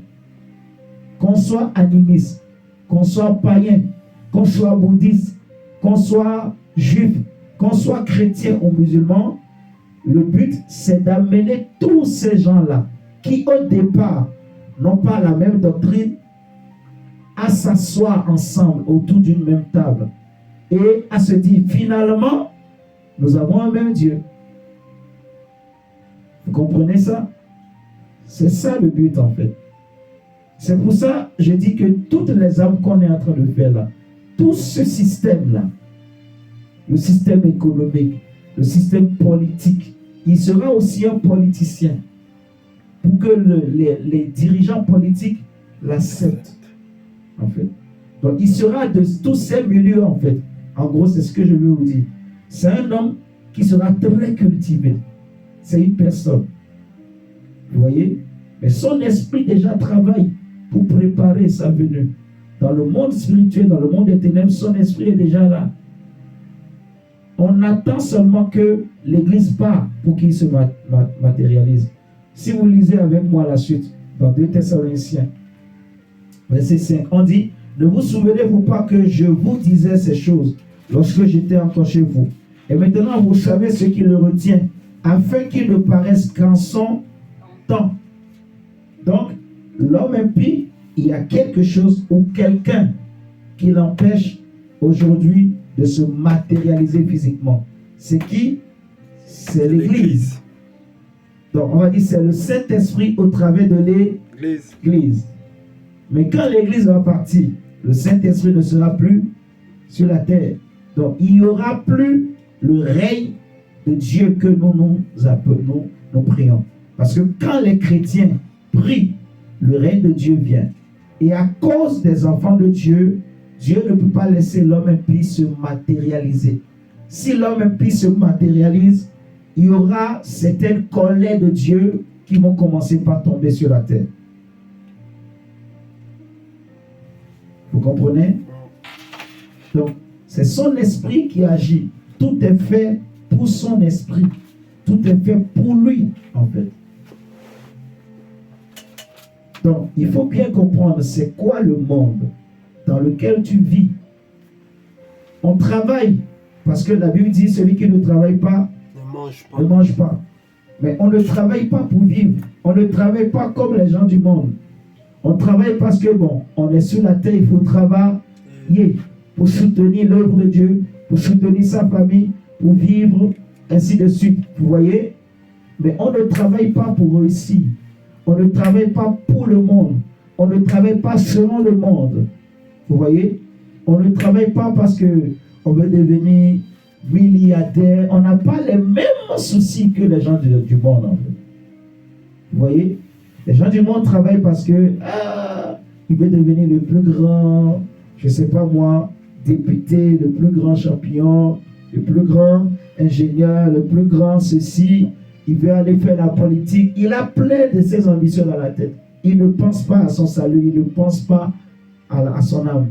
Vous voyez? Mais nous, chrétiens, on est là, on travaille. Mais on a une grande espérance. C'est qu'on se prépare au retour du Seigneur. Amen. Parce que là, pendant qu'on est sur la terre, on veut refléter la gloire de Dieu. On veut aussi être l'empreinte de Dieu dans notre environnement. Vous voyez? Et cela passe par la transformation. Donc, on a dit que Dieu délivre l'indigent. Il secoue celui qui est dans la misère. Vous voyez? On va prendre le psaume 113 et on va prier le Seigneur.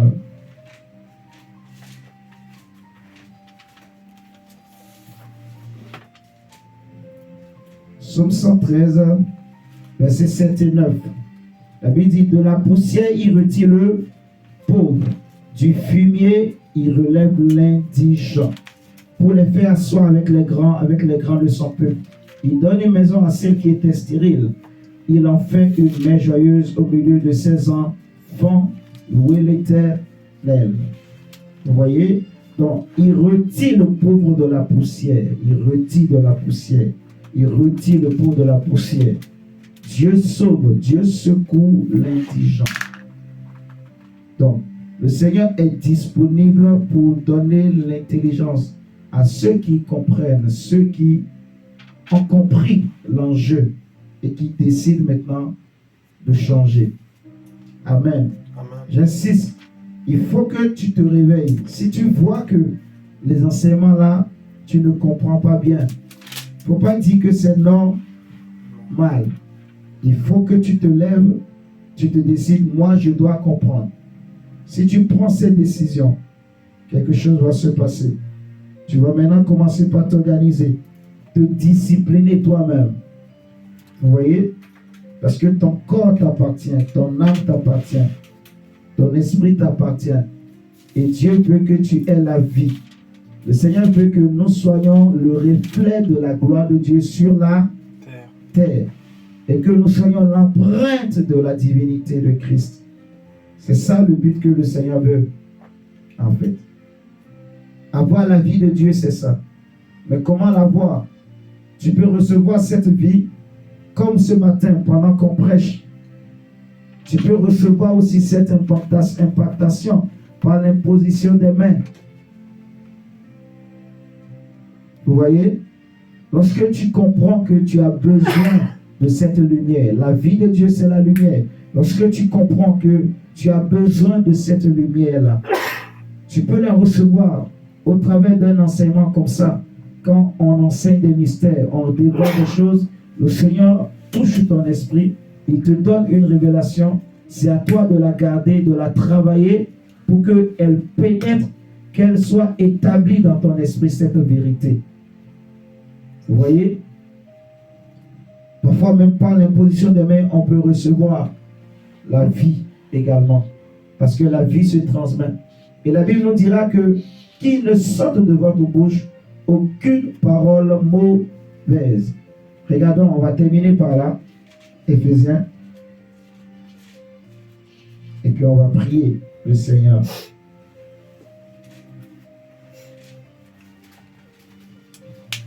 Éphésiens 4, verset 29 nous dit ceci. Qu'il ne sorte de votre bouche aucune parole mauvaise, mais s'il y a lieu, quelques bonnes paroles qui servent à l'édification et communiquent une grâce à ceux qui l'entendent. La Bible nous interdit de dire des paroles mauvaises. Pourquoi? Parce que la parole, c'est la vie. C'est la vie. C'est la vie. Si je passe mon temps à dire des paroles mauvaises, je gaspille mon temps. Je gaspille mon énergie. Vous voyez? La vie de Dieu, elle est tellement sainte. L'Esprit de Dieu est tellement sensible qu'il ne supporte pas certaines choses. Il ne supporte pas, par exemple, quelqu'un qui est là pour calomnier. Il utilise la bouche pour calomnier, pour murmurer, pour critiquer. Le Saint-Esprit ne supporte pas. Dieu est lumière. On a dit, il n'y a rien d'impur, de ténèbres en lui. Donc, si je sais que j'ai reçu l'énergie de Dieu en moi, j'ai reçu la vie de Dieu en moi, j'ai reçu la présence de Dieu, Dieu est rentré en moi, la révélation de Dieu, c'est la lumière, c'est la vie. Quand je prends conscience que quelque chose est rentré en moi, je dois entretenir cela, en fait. Je dois éviter de faire tout ce qui peut la faire fuir. Vous voyez? Est-ce que vous entendez en ligne? Ok. Voilà. Donc, on dit qu'il ne sort de votre bouche aucune parole mauvaise. Veille sur tes paroles. Veille sur ta bouche. Amen. Amen. Veillons sur nos bouches, sur les paroles qui sortent de nos bouches. Veillons, c'est interdit. Aucune parole mauvaise. Parce que nous sommes des fils et des filles de lumière. On va prier le Seigneur pour demander à Dieu que le Seigneur nous donne la vie. Que le Seigneur nous secoue. Comme il est dit dans le psaume 107, il relève l'indigent. Il délivre celui qui est dans la misère. Que le Seigneur nous délivre. Paul dit, misérable que je suis. Parce que Paul a réalisé sa pauvreté, sa nudité. Vous voyez? Dans Romains 7, il dit, misérable que je suis. Je suis dans une grande misère, oh mon Dieu. Je suis dans une grande misère, oh mon Dieu. Qui me délivrera? Et la Bible dira, après il va dire, gloire soit rendue au Seigneur Jésus. Donc nous allons prier le Seigneur. Que le Seigneur ait pitié. que le Seigneur nous libère. Tu vas dire, Seigneur, je ne veux pas le royaume des ténèbres dans ma vie. Je ne veux pas l'esprit du monde, l'esprit de l'antéchrist. Moi, je n'ai pas reçu l'esprit de l'antéchrist, mais l'esprit de Dieu. C'est pour cela, prie le Seigneur ton Dieu, qu'il te donne la lumière dans ta vie, dans ta maison. Que le Seigneur amène la vie au nom de Jésus. Élevons la voix et prions le Seigneur. Seigneur, nous te prions ce matin au nom du Seigneur Jésus. Que Seigneur, tu nous donnes la vie, que tu nous donnes la lumière. Oh Père. Seigneur, je prie pour mon frère, ma soeur qui me suit ce matin. Seigneur Jésus, que Dieu, tu leur donnes la vie. Père, je prie qu'au travers de cet enseignement, de cette parole, que la vie de Dieu soit libérée. Seigneur, je libère la vie au nom de Jésus. Seigneur, dans l'existence de mon frère, de ma soeur qui me suit. Seigneur, je libère la vie de Dieu. Je libère, Seigneur Jésus, la vie de Dieu. Je prie au nom du Seigneur Jésus que, Seigneur, la vie de Dieu soit communiquée. Que la vie de Dieu entre dans l'esprit de quelqu'un. Seigneur, je libère la vie, Seigneur, dans l'esprit d'une personne au nom de Jésus. Je prie que la vie de Dieu entre, que la révélation entre et qu'elle apporte la vie. Que, Seigneur, elle apporte la lumière, la lumière. Nous prenons autorité et nous chassons toutes ténèbres. Nous renversons le royaume des ténèbres. Yahweh, dans l'existence des frères et sœurs, le centre missionnaire mondial pour Jésus-Christ, nous renversons tout règne des ténèbres. Nous appelons le règne de la lumière. Nous appelons le règne de Christ. Là où il y avait un règne de ténèbres, nous renversons le règne de l'antéchrist. Nous renversons le règne des ténèbres. Et nous appelons le règne de la lumière, Yahweh. Nous les renversons. Seigneur, je chasse toutes ténèbres de ma vie. Je chasse toutes ténèbres de la vie de mon frère, de ma soeur. Nous chassons les ténèbres, nous chassons les ténèbres. Nous chassons tout règne des ténèbres. Nous renversons le règne des ténèbres. Nous renversons le règne de la maladie. Nous renversons le règne de la pauvreté. Nous renversons le règne de la pauvreté. Nous renversons le règne de la maladie. Nous renversons le règne de la sorcellerie. Nous renversons le règne de l'embriquement. Nous renversons tout règne des ténèbres au nom de Jésus. Seigneur, au nom de Jésus, au nom de Jésus. Nous les renversons. Seigneur, au nom de Jésus, au nom de Jésus. Père, merci. Que nous soyons Seigneur Jésus, ta lumière, oh Dieu. Seigneur, je libère la vie, je libère la vie. Je libère la vie, je libère la vie. Je libère la lumière. Seigneur, que la lumière entre, Seigneur. Que la lumière soit communiquée. Que l'intelligence soit communiquée. Que, Seigneur, l'esprit de révélation soit communiqué. Que l'esprit de révélation soit donné. Que l'esprit de révélation soit donné. Père, je libère la grâce. Je prie ce matin au nom de Jésus. Celui qui avait du mal à comprendre la parole, reçois, Seigneur, la révélation. Reçois, Seigneur, l'intelligence. Reçois, Seigneur, l'illumination. Au nom du Seigneur Jésus-Christ, Père, je libère la vie, je libère la vie. Je libère la vie, je libère le souffle. Je libère la vie au nom de Jésus. Que là où, Seigneur, il y avait un manque de vie, que la vie de Dieu comble. Qu'il y ait l'abondance de la vie, Père. Au nom du Seigneur Jésus-Christ. Au nom du Seigneur Jésus-Christ. Que, Seigneur, la vie coule. Que la vie coule. Que la vie coule. Seigneur, nous libérons l'intelligence. Nous prions que l'intelligence soit renouvelée. Que toute forteresse en hauteur, tout ce qui avait été élevé par le royaume des ténèbres, Seigneur, pour empêcher quelqu'un de voir briller la splendeur de Christ, pour empêcher quelqu'un de connaître la prospérité, de connaître la croissance, je renverse, Seigneur, ce règne. Je renverse, Seigneur, les forteresses. Je renverse, Seigneur, les hauteurs dans la vie de mon frère, de ma soeur, de cette assemblée. Au nom du Seigneur Jésus-Christ, Père. Au nom du Seigneur Jésus-Christ, Père. Je déclare, Seigneur, et j'établis un règne de paix, un règne de prospérité et de croissance dans la vie de mon frère, de ma soeur. J'établis, Seigneur Jésus, le règne de paix. J'établis le règne de la lumière. J'établis, Seigneur, un règne de guérison. J'établis un règne de bonne santé. J'établis un règne de prospérité. J'établis un règne de croissance. J'établis, Seigneur, un règne d'intelligence nouvelle. Que celui qui avait du mal à comprendre les Saintes Écritures reçoive l'intelligence. Celui qui avait du mal à méditer reçoit l'amour de la parole. Au nom du Seigneur Jésus-Christ. Seigneur, donne-moi, éternel Dieu, Père Tout-Puissant, Papa, le courage de pouvoir méditer, Seigneur. Merci, Jésus. Merci, Adonai. Merci, Seigneur. Père, merci. Merci, éternel. Père, merci. Oh, Seigneur, merci. Père, merci. Merci, éternel. Oh Seigneur Jésus, merci Adonai. Seigneur, nous te bénissons. Nous te remercions. Merci pour ta grâce. Merci pour ta grâce. Amen, amen, amen. Amen.